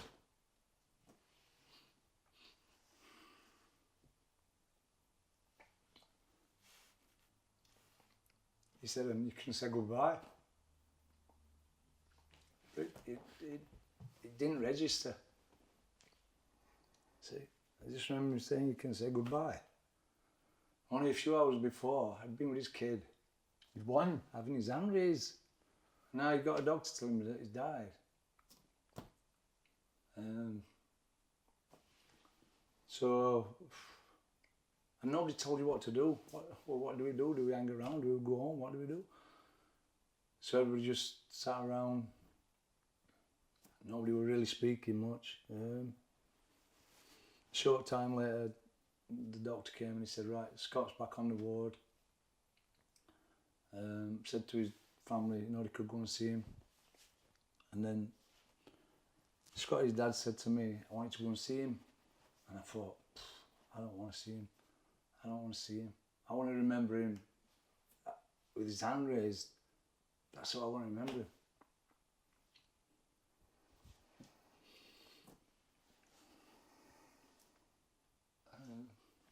Did you go? Yeah. And John's massive, heavyweight, big bloke, and he just got hold of me and he said, you've got to go in there and see him. I've never seen anybody dead, let alone one of your fighters that you've just been celebrating with. So he put his arms around me and he said, you've got to go in and see him.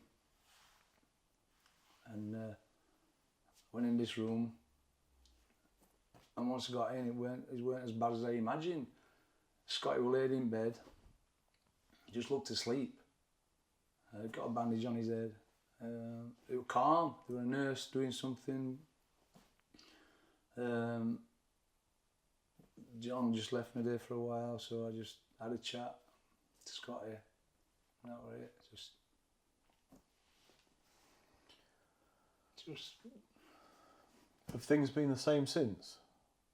If you're honest in your heart of hearts, obviously you're still training lads and all the rest of it, or is something from you not healed properly from that? I don't know if I'll ever heal. You know, it got worse. It's got worse. Have you seen anyone about it? Have you had counselling or anything for it? I had to. I left the room after I gave him a cuddle and I gave him a kiss and I said, see you later or whatever, and I went home. I came out. I'd left my car near the gym the night before, and Carl Wyatt gave me a lift back to my car, and I remember it was just, it's like a dream. You know, I got in my car, Carl parked his car outside of me and he said, are you alright? And I said, yeah, but I weren't. He said, I'll wait with you. And you know what, this is the funny bit, I couldn't remember how to drive. I'm sat in my car, and Carl parked here, and he's saying, are you alright? And I couldn't remember how to drive. And I thought, what do I do? It was mad. It sounds stupid sat here now, I can't remember how to drive. So we waited a while, and then I was alright. Carl followed me. It's a journey that I've made millions of times. Top of the road to my gym, turn right, turn left, up. I mean, on this occasion I drove to the top of the road and turned right and went straight through the tram tracks. And I remember driving through the tram tracks and chuckling to myself thinking, I'm going to get a ticket here. I've just gone where the super tram goes. I've never gone that way. I came home, it was coming light, and then I remember walking in here, the kids weren't here, my son and daughter, they'd gone to the mums, I think. I remember coming in here and just chucking my bag down, and everything where I'd left it, as I'd gone to Doncaster Dome. I remember coming in and everything, the sink was full of parts, my clothes, and I remember looking, it just seemed so strange to be here, but so much had happened in between. Nothing had changed, but everything was different. Yeah. My clothes, I chucked on back of there. I'd had a cup of tea before I left, it was still there. And then I'm sat here, and I thought, what do I do? And then I looked on the camera, and I see my next door neighbour coming up the drive, and he puts my wheelie bin out for me every morning, Monday morning. And I seen a load of other people coming up the drive. So I looked and I thought, why are these people coming to my house? It was like 7:45 in the morning, I think. So I went out, and my neighbour's thinking, who are these? Are they coming? There's always somebody coming here, so he just thought it was somebody coming here. And they were reporters, and they said, you know, could we have a word? And I went, no. I says, no. I says, I've got nothing to say. I said, my next door neighbour stood there thinking, what's going on? He's holding the wheelie bin. And I says, no. And one of these guys came back again. He says, can we just say that you said? And I went, no. I says, I can't. You're not saying nothing. I said, don't say that I've said anything. So I thought, what am I going to do? What do you do? So I remember ringing my girlfriend, but at the time she turned the phone off. So I couldn't get through to her, and so I kept ringing and ringing and ringing. I don't want to ring my kids. I'm not going to ring my kids. And so it's like 7:45 in the morning. Sure. So I thought, I know what I'm doing. I got in that van. I've got that transporter. I jumped in the van. I put the bike on the bike rack, and I drove to Castleton. And I turned my phone off. No, I didn't. I sent a text to everybody, like all my family, my loved ones, and I just put, my phone's going to be off for a while. Everything's okay. Don't worry. I'll speak to you soon. I turned my phone off. I drove to Castleton, set the van up, went for a walk. I couldn't stop crying. I was crying. I just could not stop crying. Put the bed out in the van, laid on the bed, crying. Thought I'd better turn my phone on, so I turned the phone on. Messages and so anyway, I rang my girlfriend and she said, look, I'll come and get you. I says, I'm alright. I says, I'm alright. I just want some time on my own. She says, no, I'll come and get you. So she came. We spent the day together. And then she says, you've got to come back. She says, come back to my house. She says, because it'll be chaos here. I said, I'm alright, I'll stay there. So I stayed. And then halfway, I got in bed and I remember it was lovely. I thought, this is great. And then it suddenly got freezing. I thought, what is going on? The gas bottle ran out. So I got no heater in the van because it's got like a heating system. So I'm freezing today. So I rang her up and I said, I think I will come to your house.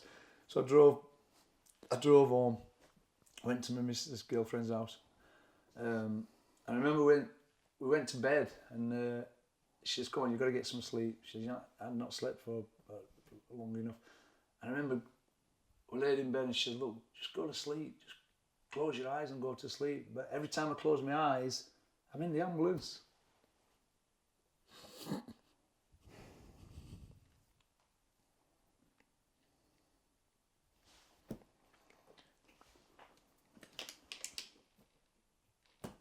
Every time I'll close my eyes. Excuse me. That's what I mean. So then it was just chaos. Somebody rang me and sent me a picture of the gym. There were flowers outside the gym.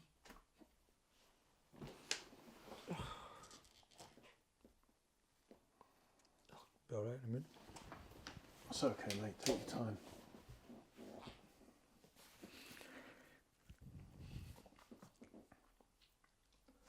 So there were flowers there were piles and piles of flowers and pictures somebody put outside the gym. Couldn't even get through the door. So I thought, what do I do? Anyway, I shut the gym. I said, don't open the gym. I didn't. Said the gym's closed until further notice. But people kept bringing flowers, pictures and banners, which I understand is it's.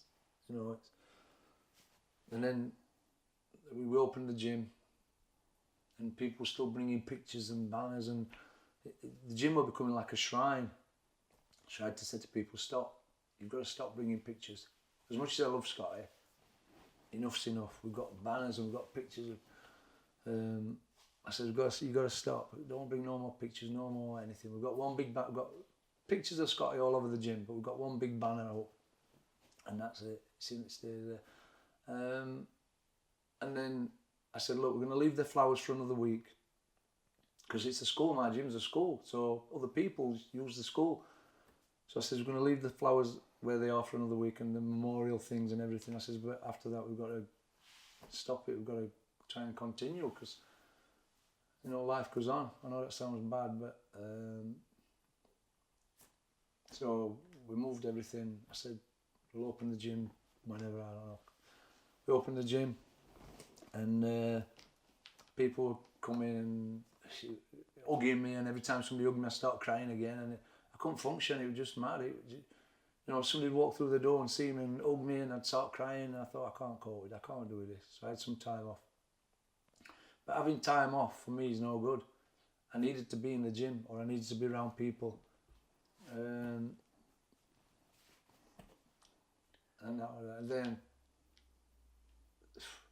they didn't release Scotty's body for a while because he donated certain parts of his body to people.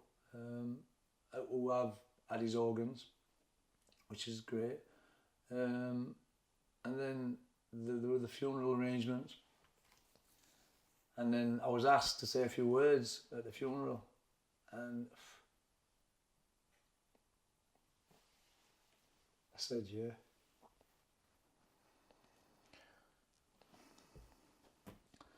So we get to the funeral home, it was packed. Honest, never seen as many people in my life. Not everybody could get in. Got speakers outside. Scott's younger brother spoke, and I'd memorised this poem. Andy Manning wrote a poem. A kid who's a friend of Scott's wrote this poem. I thought, what can I say? I thought, I can't say anything, so Andy Manning wrote a poem. And a lovely poem, and all. And I memorised it. Because I thought, I don't want to mess it up. So we get to the funeral home, and Scott's younger brother got up, said his piece, and it was brilliant. Scott's elder brother got up, said his piece, and I'm thinking, well, if they can do it, I can do it. So my girlfriend's holding this hand, my daughter's holding this hand. I got up, I got right to the last line. And do you know what I did? I looked up. A big mistake. If I'd have carried on looking down, I'd have been all right, but I looked up. There weren't one dry eye, everybody was crying, and I just broke down again. My daughter come from the crowd and got me and managed to finish it off and everything. That's good, mate, to get that far. And then, I've bottled speaking at funerals before, and I've lived with regret for not even giving it a shot. I had to finish it, I had to. Like I said, she come up and she made me finish it, and I did finish it. I'm glad I did. I then went and had a word with Scotty, coffee or whatever, like you do. Went out. We had a party, not a party, a wake. Yeah. And funnily enough, everybody were in good spirits. Everybody were kind of like happy, and his girlfriend was there, his mom, his dad, everybody. It was brilliant. It was packed. At the funeral as well, rather than wearing suit and tie, everybody wore SBC t-shirts, Sheffield Boxing Centre t-shirts. So there's a picture that a friend of mine called Errol Edwards, he got a drone and he sent it up in the air, and everybody went outside the hotel where Scotty worked and took a picture. It's absolutely brilliant. So that, and then after the funeral, you think there's a bit of closure on it, don't you? Or you think, but excuse me, what happened then? I got a call from a few weeks, a fair while after. I got a phone call from Doncaster CID saying they wanted to interview me. So I'm thinking, so I rang my solicitor and I said, do I need legal representation if I'm going to be interviewed by the police? He says, just be careful what you say. He says, don't, be on your toes, whatever. And then what happened is there were rumours going around that people were getting sued. And somebody said, you included. I'm saying, me? Why am I? Why? I've done my job. I had the training diary, made the weight, sparring, everything went brilliant, everything. So when people started talking about, someone's going to get sued for this, because what happened is Scott's dad's family thought that if they'd have took him directly to the Alamshire, they'd have saved his life, because they've got something called a golden hour. If you can get somebody to the hospital within an hour, and they quoted people, Michael Watson, Jerome Wilson, Paul Ingle, all these people would survive because they got there within the hour.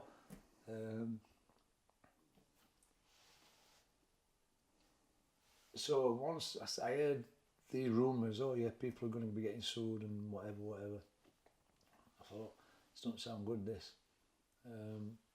Then there were Scott's mum and dad aren't together, so there was a bit of argument with the families. And then I got another call from Doncaster CID, wanted to see me again, which I couldn't understand because I gave a statement of everything from training right up to everything. So I thought, why are they wanting to interview me again? So they came to the gym and I said to my solicitor, he just said, be careful what you say, don't shoot yourself in the foot, blah, blah, blah. It was quite daunting, like I said, to be getting interviewed by the police. Somebody's died, but so So I got interviewed a second time by the police, and then they said, you're going to have to appear at coroner's court. So what were they asking? What were the police asking you? Were they asking you about the procedures, or were they asking you about the fight, or everything? Asked me about everything. You know, about the ambulance. They were only me and the doctor in the ambulance. They wanted to know at what point did the doctor decide to go to Doncaster rather than... So did you think they were interviewing you for stuff about you, or was it, do you think that they were thinking, or were they trying to get to the bottom of the medical care that he received? I was a little bit worried that... I suppose you get paranoid, Yeah, I got paranoid. I'm thinking, well, I've done nothing wrong. I did everything from a point of view of a boxing trainer, manager, whatever. I went in the ambulance. I could have let his mum or his dad go, but I did everything that I could do. So I thought, why are they wanting to interview me again when they've already heard the exact same story? So I started getting a bit panicky then, thinking, why? Because I can't tell them anything different than I told them the first time. So they came again, they interviewed me again, and then these was when you're in these rumblings about people getting sued because Scott's dad thought if they'd took him straight to the Hallamshire rather than Doncaster, that he might have survived. And I could understand that. But what I tell people what you've got to try and do is this. You're in an ambulance, the doctor's in an ambulance. You've got Doncaster Hospital here, and you've got Hallamshire Hospital considerably further away. He's got the blink of an eye to make a decision what to do. And his decision as the doctor was to go to the nearest hospital. Little did anybody know, well, I didn't know, and I suppose the doctor should have known, it's not a neurological hospital. But what I think happened is they took him to, God, I'm shaking again, me. What I think the doctor did is take him to the nearest hospital to stabilise him, and then move him on to the neurological hospital, which is the Hallamshire. But the family, Scott's dad, and the solicitor said, you should have gone straight to the Hallamshire. Yeah. And I don't know who is right or who's wrong. That's out of your hands, isn't it? That's out of your hands. So the police said, look, it's going to be a week-long case. Make sure you've got this date, that date available to appear. I said to my solicitor, do I have to appear? He went, you have to appear at coroner's court. You can't swerve that one. So I got a letter saying I'd got to be there at 9:45 or something. And I remember getting there at Doncaster. Again, my daughter took me. It's a good job she did because I couldn't even drive. When we got there, the case were already going on. So I looked through the door and I'm thinking, I'm not late, but it's already underway. So the usher saw me look through the door and she came outside and she says, can I ask you your name? So I told her her name. She said, right, come in, sit at the back of the room. So I walked in. There was all the boxing board of control here. Scott's family there. They were pressed. There were some coroner were giving evidence. And I just walked to the back of the room, sat in the chair, and my left leg, this left leg just would not stop shaking. My daughter kept going, stop shaking. I suppose it's adrenaline. And the judge was asking questions and she was very thorough. And for some reason I thought, when I got up, she's going to rip me a new arse here. Because she'd already spoke to a few other people who got up before me, and she was very good at what she did. Which she's going to be. And so I got this impression in my mind that when I got up, I'm going to get ripped to pieces here. But I don't know about what. Anyway, I got my turn to get in the dock. Swear to tell the truth and all that, and whatever. And I knew once I started talking that I was going to struggle, because Scott's mum and dad were going to hear what I saw in the ambulance. Yeah. Because I had to tell the truth. And what I saw Scott's body do and blah, blah, blah, blah, blah. But I never told him. I never told his dad. I never told the mum. So all that was going to be new for them. Yeah. Yeah. So I kind of like turned away. So like just looking at the judge, because I didn't want the family to see me, because, you know, when somebody did ask me what had happened, and I went, you were fine, you were all right, because I didn't want them to think or see what I'd seen. Sure. And again, I keep saying that, once you've seen something, you can't unsee it. And so they asked me, whatever, I went through it all and struggled, really struggled. And she said, time out, have a rest. Took me off the stand, took me into a room, me and my daughter. I remember going in this room, and there were loads of kids' toys everywhere. I'm thinking, why is the toys in a court? But I suppose it's when you've got children involved. My heart was pounding out my chest. And I thought, I've got to calm down before I go back on. I just felt, I wanted to go, I wanted to run away, I wanted to just open the door and run home. Honest, my heart was pounding like you wouldn't believe. I'd rather have boxed Mike Tyson that night than gone back on that stand. And my daughter says, you'll be all right, you'll be all right. So then I started shadowboxing. And I'm looking, I'm thinking, I hope there's no cameras in this room, because I think I'm cracking up. So I'm shadowboxing, I'm just trying to get some life into me. Then there's a knock on the door, and Usher came, the woman, and she says, I thought she was coming to tell me to go back. It was time to go back on, and she says, Mr. Rhodes, Scott Westgarth's mum's outside. Can she have a word with you? Oh, fuck. I thought, I can't.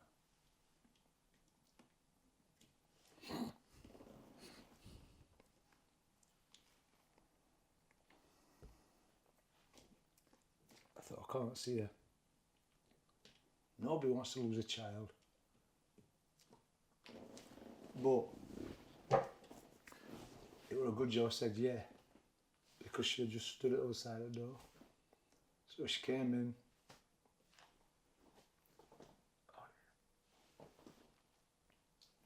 We didn't really say much, she just hugged, she said. I didn't know you'd seen all that.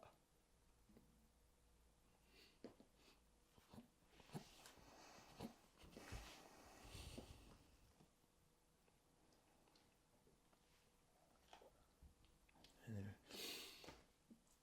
Went back on, finished giving evidence, whatever. And then I was shitting myself, because I knew that what coming then, they open it up to cross-examine it, whatever you want to call it. If anybody from me want to ask questions, my arse was twitching so bad, honestly. Anyway, the judge says, no questions, don't worry about it. She says, you're free to leave, Mr. Rhodes. Honest, she says, like I said, we're a week-long case. She says, you're free to leave if you want to leave, or I could stay. I can't get out of that building quick enough. I remember coming out of the building and just breathing fresh air. It was just great to be out. And then my daughter's driving. It was horrible. And then you kind of like, once again, you think to yourself, that's closure now. Come on, sort yourself out. That's it now. You can't change nothing. We had a fun day for Scott. That went brilliant. We raised a few quid. Everybody was so helpful. We were brilliant. And life started getting back to some normality. But I found it hard going back in the gym, because imagine that you're going in the gym training some little kid to be a boxer, knowing one day that this could happen again. So I found that hard. I found it hard going back to the gym.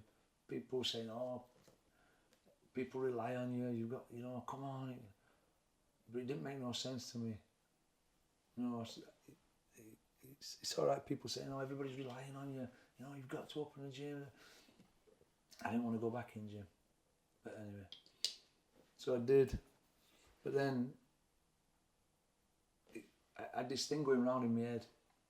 And how I try and describe it is like can you remember an old LP? Yeah. Going around and it gets stuck. And you give it a knock and off it goes again. And it gets stuck. And you give it a knock and it's going round and round. And that's, in my head, that's what was happening. It was going round and round and round and round. The ambulance ride from hell. I'd be driving that street and I'd hear an ambulance or a police car with sirens, and I'd like freeze again. I'd be seeing Scott doing whatever. And I can't see, it was horrible. And then people saying, "Oh, you want to go and see a doctor?" And I thought, all they'll do is put you on antidepressants or whatever. But I didn't feel depressed. And then my friend at gym, Matt Moy, who was a good friend of mine, he said to me one day, he says, he saw through his work colleagues get killed. And he said, he come up to me and he said, I just want to tell you, he said, I know what you're going through. He says, I just want to let you know that for the last couple of years, I've been to see a psychiatrist. And I looked at him and he's a man's man. He's like, he was in the French Foreign Legion. He's tough, he's hard, he's got skinhead, he's got Scottish. And I went, what? He went, yeah, he said, I've been going to see a psychiatrist. He says, I call him Psycho John. I went, Psycho John? He went, yeah, he says, you want to think about going and seeing somebody, you know. I'm like, I can't see a psychiatrist. Anyway, he kept saying to me, every Friday he'd come and he said, he'd come in the gym, he'd say, I've been to see Psycho John. He's all right. And I'd go, but it planted a seed in my head. And I thought maybe he's right. I know I got plenty of people to talk to, you know. I've got a close family, I've got some good friends. I split up with my girlfriend after 7 years. But my head was fucked, honest.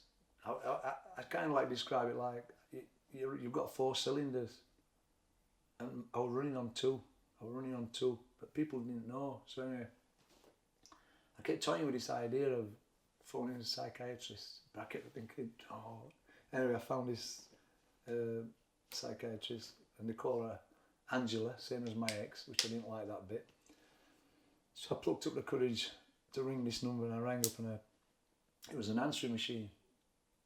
So I hung up. I thought, what do you say when you ring? What do you actually say when you ring a psychiatrist? Oh, I think I'm cracking up. Can I come and see you? I don't know what to say. So I hung up, and then I toyed with the idea again. But I weren't sleeping. I seemed to wake up every day at 3:30 or thereabouts. And I remember waking up and looking at the clock and thinking, it's going to be 3:30. I just know it. Look at my phone. Fucking hell, 3:30. Then you get up in the morning, you're tired, then it starts again, and it's like a cycle. You know, here we go again. It's the LP getting stuck, going round and round and round. I thought, I can't do it. I never thought, I had no daft thoughts like committing suicide or anything like that, but I thought I was cracking up. I did think I was cracking up. But on the front, you've got to put this image on that you're all right. So I rang this psychiatrist again, and again it was an answering machine.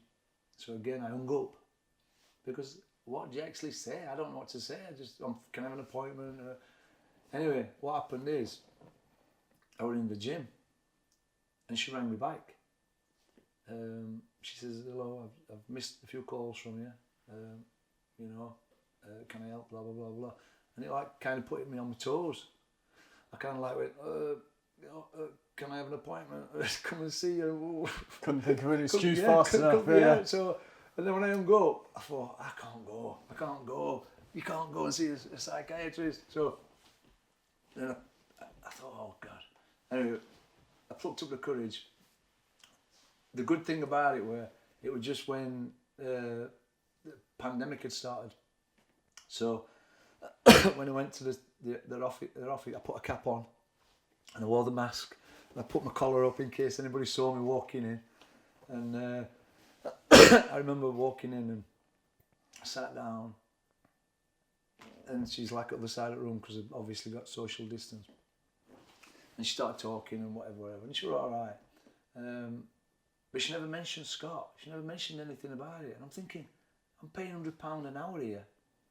Like £100 an hour I'm paying. But I said to her, I'll pay anything. I said, if you can sort this out, I'll pay anything. But for a long time, she never mentioned Scott. She was like asking me about all sorts, like when I was a kid and whatever. And I suppose she's building a profile up, sure, what makes you tick.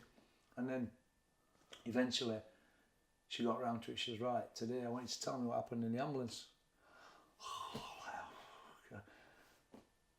So I started talking, and obviously I broke down and started crying again. She says, okay, stop. She says, what we're hoping to do is, you know, get to the point where you can talk about it, where you don't get upset, where you don't feel bad, and you can talk about it, you know, and you don't get no pain. And she said to me, she says, if you get any pains in your body, tell me. And I did. When I was talking about, when I told her what had happened in the ambulance and what Scotty were doing, I've got pain, like I got stitched. And I thought, maybe it's indigestion or something, this. And I'm thinking, how does she know that I've got a pain? Or how does she know that I'm getting pains? She says eventually, what happens is your brain's producing chemicals. Like, you can't produce adrenaline constantly. You can't keep producing adrenaline on it all the time. Adrenaline's only supposed to be for like fight or flight kind of situations. But anyway, she got me to the point where I could talk about it a little bit.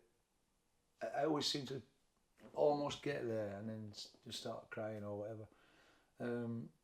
She says, what is it? What sets it off? And I didn't know. I says, you wake up some days and nothing's changed since yesterday, and today I feel good. And I think, oh God, maybe I'm through it. And then you wake up next day, nothing's changed again, and you feel shit. Or my head's up my arse, or I don't want to get out of bed.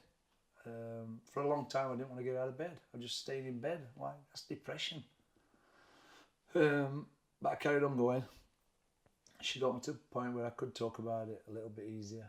She gave me different scenarios, and she says, like, what I'm doing, because I'm pushing it away all the time.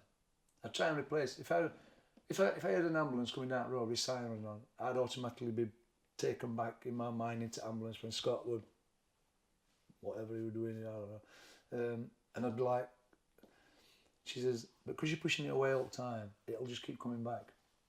She says, can you imagine taking a football into a swimming bath and pushing it under 1,000 times? What'll happen? I said, it'll pop back up. She says, well, that's the same with you. Well, whenever you're pushing it away, it's just going to keep popping back. I says, well, why does it always pop back in the night? Never pops back in daytime, occasionally, but it's as though these demons wait while you're asleep, and then they go like that, right, time to start doing our stuff, and that's when cogs start going. So basically, she just got me talking about what had gone off, what I thought, what you know. Does she think it's some sort of PTSD? Yeah, she said you're suffering what's called PTSD, post-traumatic stress disorder. She said it's like what a lot of soldiers used to have when they went to war. They'd come back, and it'd be a couple of years before anybody knew what were happening. They'd come back and they'd be fine, but then they'd catch up. She said, and that's what's happening to you. It's like, this was 2 years ago. It's like 3 years now, and I'm still getting upset. She said, so what we're trying to do, we're trying to get you to... She was really posh, and she says, when you get these feelings, what you've got to do, you've got to say hello to them. She said, so when they raise their head, just say hello, I know you're there, I know what's going on. Hello, but I'm getting on with my life, and I know you're there, kind of thing. And whereas what happening when I was having a bad day, I'd come in here and I just didn't want to go out. I couldn't face anybody. I didn't even want to go to the gym, and I always want to go to the gym. I do now. So she's got me talking about it more. She played a trick on me once, and I thought it was clever what she did. But she's a psychiatrist, so they are clever. I used to finish at 11:30. So this day she says, look, she says, we finished a bit early today. It's 11:20. She says, what do you want to do? Do you want to stay or do you want to go? So I went, I'm off. So I picked my keys up, put my hat on. But I just got to the door, and she says, before you go, I thought, oh God, now what? She says, just before you go, we've got 10 minutes left. Just tell me again what happened in ambulance. So I quickly told her, because I wanted to go. So I quickly went through it, right, this happened, that, this, I saw it, and I went through it like quick. And she says, you see what you've just done? I went, no, what? She says, you've actually told me what happened in the ambulance, and you've not started crying. And I thought, I said, you knew that, didn't you? She says, yeah. I said, did you? I said, she says, yeah. So I knew what she'd done. I thought I was off. So she brought me back. Quickly, just tell me. She said, just quickly go through it again. So I ran through it, and that was probably one of the times in her office that I managed to get through what had happened without breaking down crying. You still in touch with Scott's family? His mom and his brother, yeah. They had a fallout between them, and I didn't want to get involved. I spoke to his brother last night. It's fine for me to talk and do this. I says, I don't speak to his mum much, occasionally on Facebook, but I speak to Adam quite often. I've not seen his dad since the court day, or his girlfriend. So, and it's sad because I was pretty close to John, or I thought. On a brighter note, and changing things up a little bit, I did want to talk about you getting an MBE. Oh yeah, which is a very positive thing. And you got it for services to boxing, right? Got it for services to boxing in the community, and that was amazing. Yeah. Which, when you put it like that, services to the community, that would probably please Brendan as much as anything for actually delivering a world title or more. Yeah. For someone who's actually made a contribution elsewhere. Doing the same. I always say I'm one of the most successful people to come out of Brendan's. The reason I'm saying that is it's easy to be successful if you're Nassim Mohammed, or if you're Johnny Nelson, or if you're Ryan Rhodes, or if you're Errol Graham or Junior, because they've all gone on to be champions. But when I retired, I went nothing. I was done. I was broke. I was skinned. And all I've done is basically everything that Brendan taught me, or I learned from being at Brendan's. I do the same sort of thing in the gym, with my kids, and that's why I got the MBE. So, you don't have to win a world title to become successful, or become or to make a positive difference in the community. Yeah. So I owe a lot to Brendan for that. And like I say, I ain't got nothing bad to say about. Who Brendan. Did you meet? Who gave you your MBE? Prince Charles. Should have been meeting the Queen, but Prince Philip ended up going in hospital that day. So we met Prince Charles. It was good because I met him before. He came to the gym when the gym became a charity, not my gym, the school. It's where they filmed the Full Monty. Right. So when he came to the gym, I said to him, we have met before. And he was like, oh yeah, of course we have. Yeah. Every day. I remember you, Charles. Yeah. So, yeah. But as soon as I said, when he came to Sheffield, because they had him doing the thing on the Full Monty, when they queued up and they're all doing this, they had him doing that. And so when I told him, he remembered, he went, oh yes. I had a good chat to him. But I remember just before I was going out, before they call you out, for some reason I had this vision in my mind of, can you remember Norman Wisdom, the comedian, who used to trip up all the time? I thought, I had this vision in my mind, I'm going to trip up. I just know I'm going to trip up walking from here. Oh, I'm going to trip up. The more I tried to push it away, the more I'm thinking, don't trip up. And then you got to do chest. Oh, but it was a brilliant day.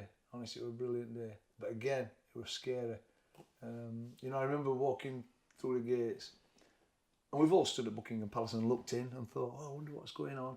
I remember just before I went in, I turned around and looked at people at the fence looking through, and oh God, my backside was like that. But it was a good day. Errol came, we had a party in a hotel down there. A lot of people turned up from Sheffield. And so they had a coach, a lot of people go down because we had this party. So as I'm coming out, a big cheer went up. So all these people come running over, Chinese people, anyway, some people come up, and one of the guys who were there, they must have said to him, what's he got his MBE for?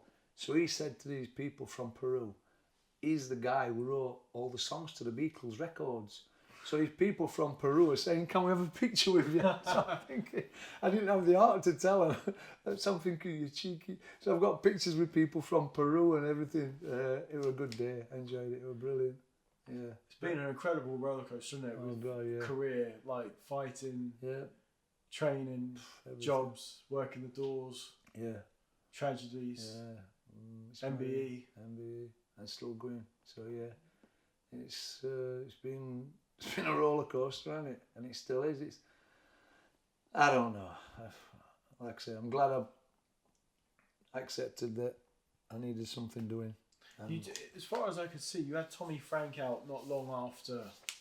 Yeah, after the first one after Scott. How tough was that? That was probably one of the hardest things I've ever done. He boxed for the area title. I remember it was at the Ice Arena in Sheffield, the new Ice Arena, and he got his area title. I remember walking to the ring. Well, I remember in the changing room taking Tommy on the pads warming up, and I had to keep saying, "Oh, I'm just going for a toilet break." I'd go to the toilet and start crying, then I'd wash my face, and then I'd come out, take him on the pads again. I remember walking to the ring, and I'm not a big believer in God, but I remember saying, "Please, God, just make sure both kids come out all right." I didn't pray that one of them, my guy won or he lost. I just said, "Just please let these guys come out safe." Anyway, Tommy boxed 10 rounds. He won. Dennis had done a collection for Scott's family in the crowd before, so he collected quite a few quid. So at the end of the fight, Tommy won the area title. Dennis did a speech and said, "Look, thanks for donating, everybody." Then Tommy said a few words, and then I don't know why, but he passed me the microphone. He said, "Hey, Glyn, do you want to say a few words?" I just broke down again. And I went, "Oh, I'm crying." So he took a lovely picture of me and Tommy hugging, and it was nice. And I was just so glad that everything went good and everything went all right. It goes through your mind. It can happen again. It probably will in boxing. I hope I'm not involved. I don't know. I'm like I said, when I saw you writing your book, Damaged, I thought, you know what? I'm more damaged since I retired than when I was boxing. Or I think I'm more damaged. I've become a trainer more than boxing. Yeah, it does go through your mind. Like we said earlier, you know, I had 65 fights, 30 amateur fights or something. So yeah, that's a lot of punches in the head. And who knows, one day, I still think I'm pretty sharp. Every now and again I forget things and I think, you know, what I say to people is I think I've got what's called selective memory. If it's interesting to me, I kind of like remember it. If it's not interesting to me, it's over here. But obviously, we spoke earlier, you know, some guys wake up one day and, you know, he's caught up with them. Like you just said, George Chuvalo, Chuck Wetton, all these guys were tough. It's not good getting punched in the head. End of, that's it. You can't wrap it up in a nice parcel. It's not good getting punched in the head. I like to think I didn't have many wars. I tried to be a bit elusive because I didn't like getting hit. But you can't take away the fact that I had 65 fights. It's a lot of fights. Well, you certainly seem to be, you don't seem to be far off the man I met 20 years ago, sat on the grass in Canastota, even though you nearly got one extra hit from me in Las Vegas. I thought you were going to kill me. But no, mate, thank you so much. It's been a privilege for you to share your story. I'm like so pleased that you've been able to talk about everything with me, and hopefully it helps. And I'm not going to charge you £100 for the hour either. Thank you so much, man. I appreciate it. I do mean it. Thank you. I'm glad you come. I'm glad. Listen, if it helps anybody, it's good, isn't it? So we're all right. Yeah. Good. Thanks for coming. Thank you, mate. Thank you. Good.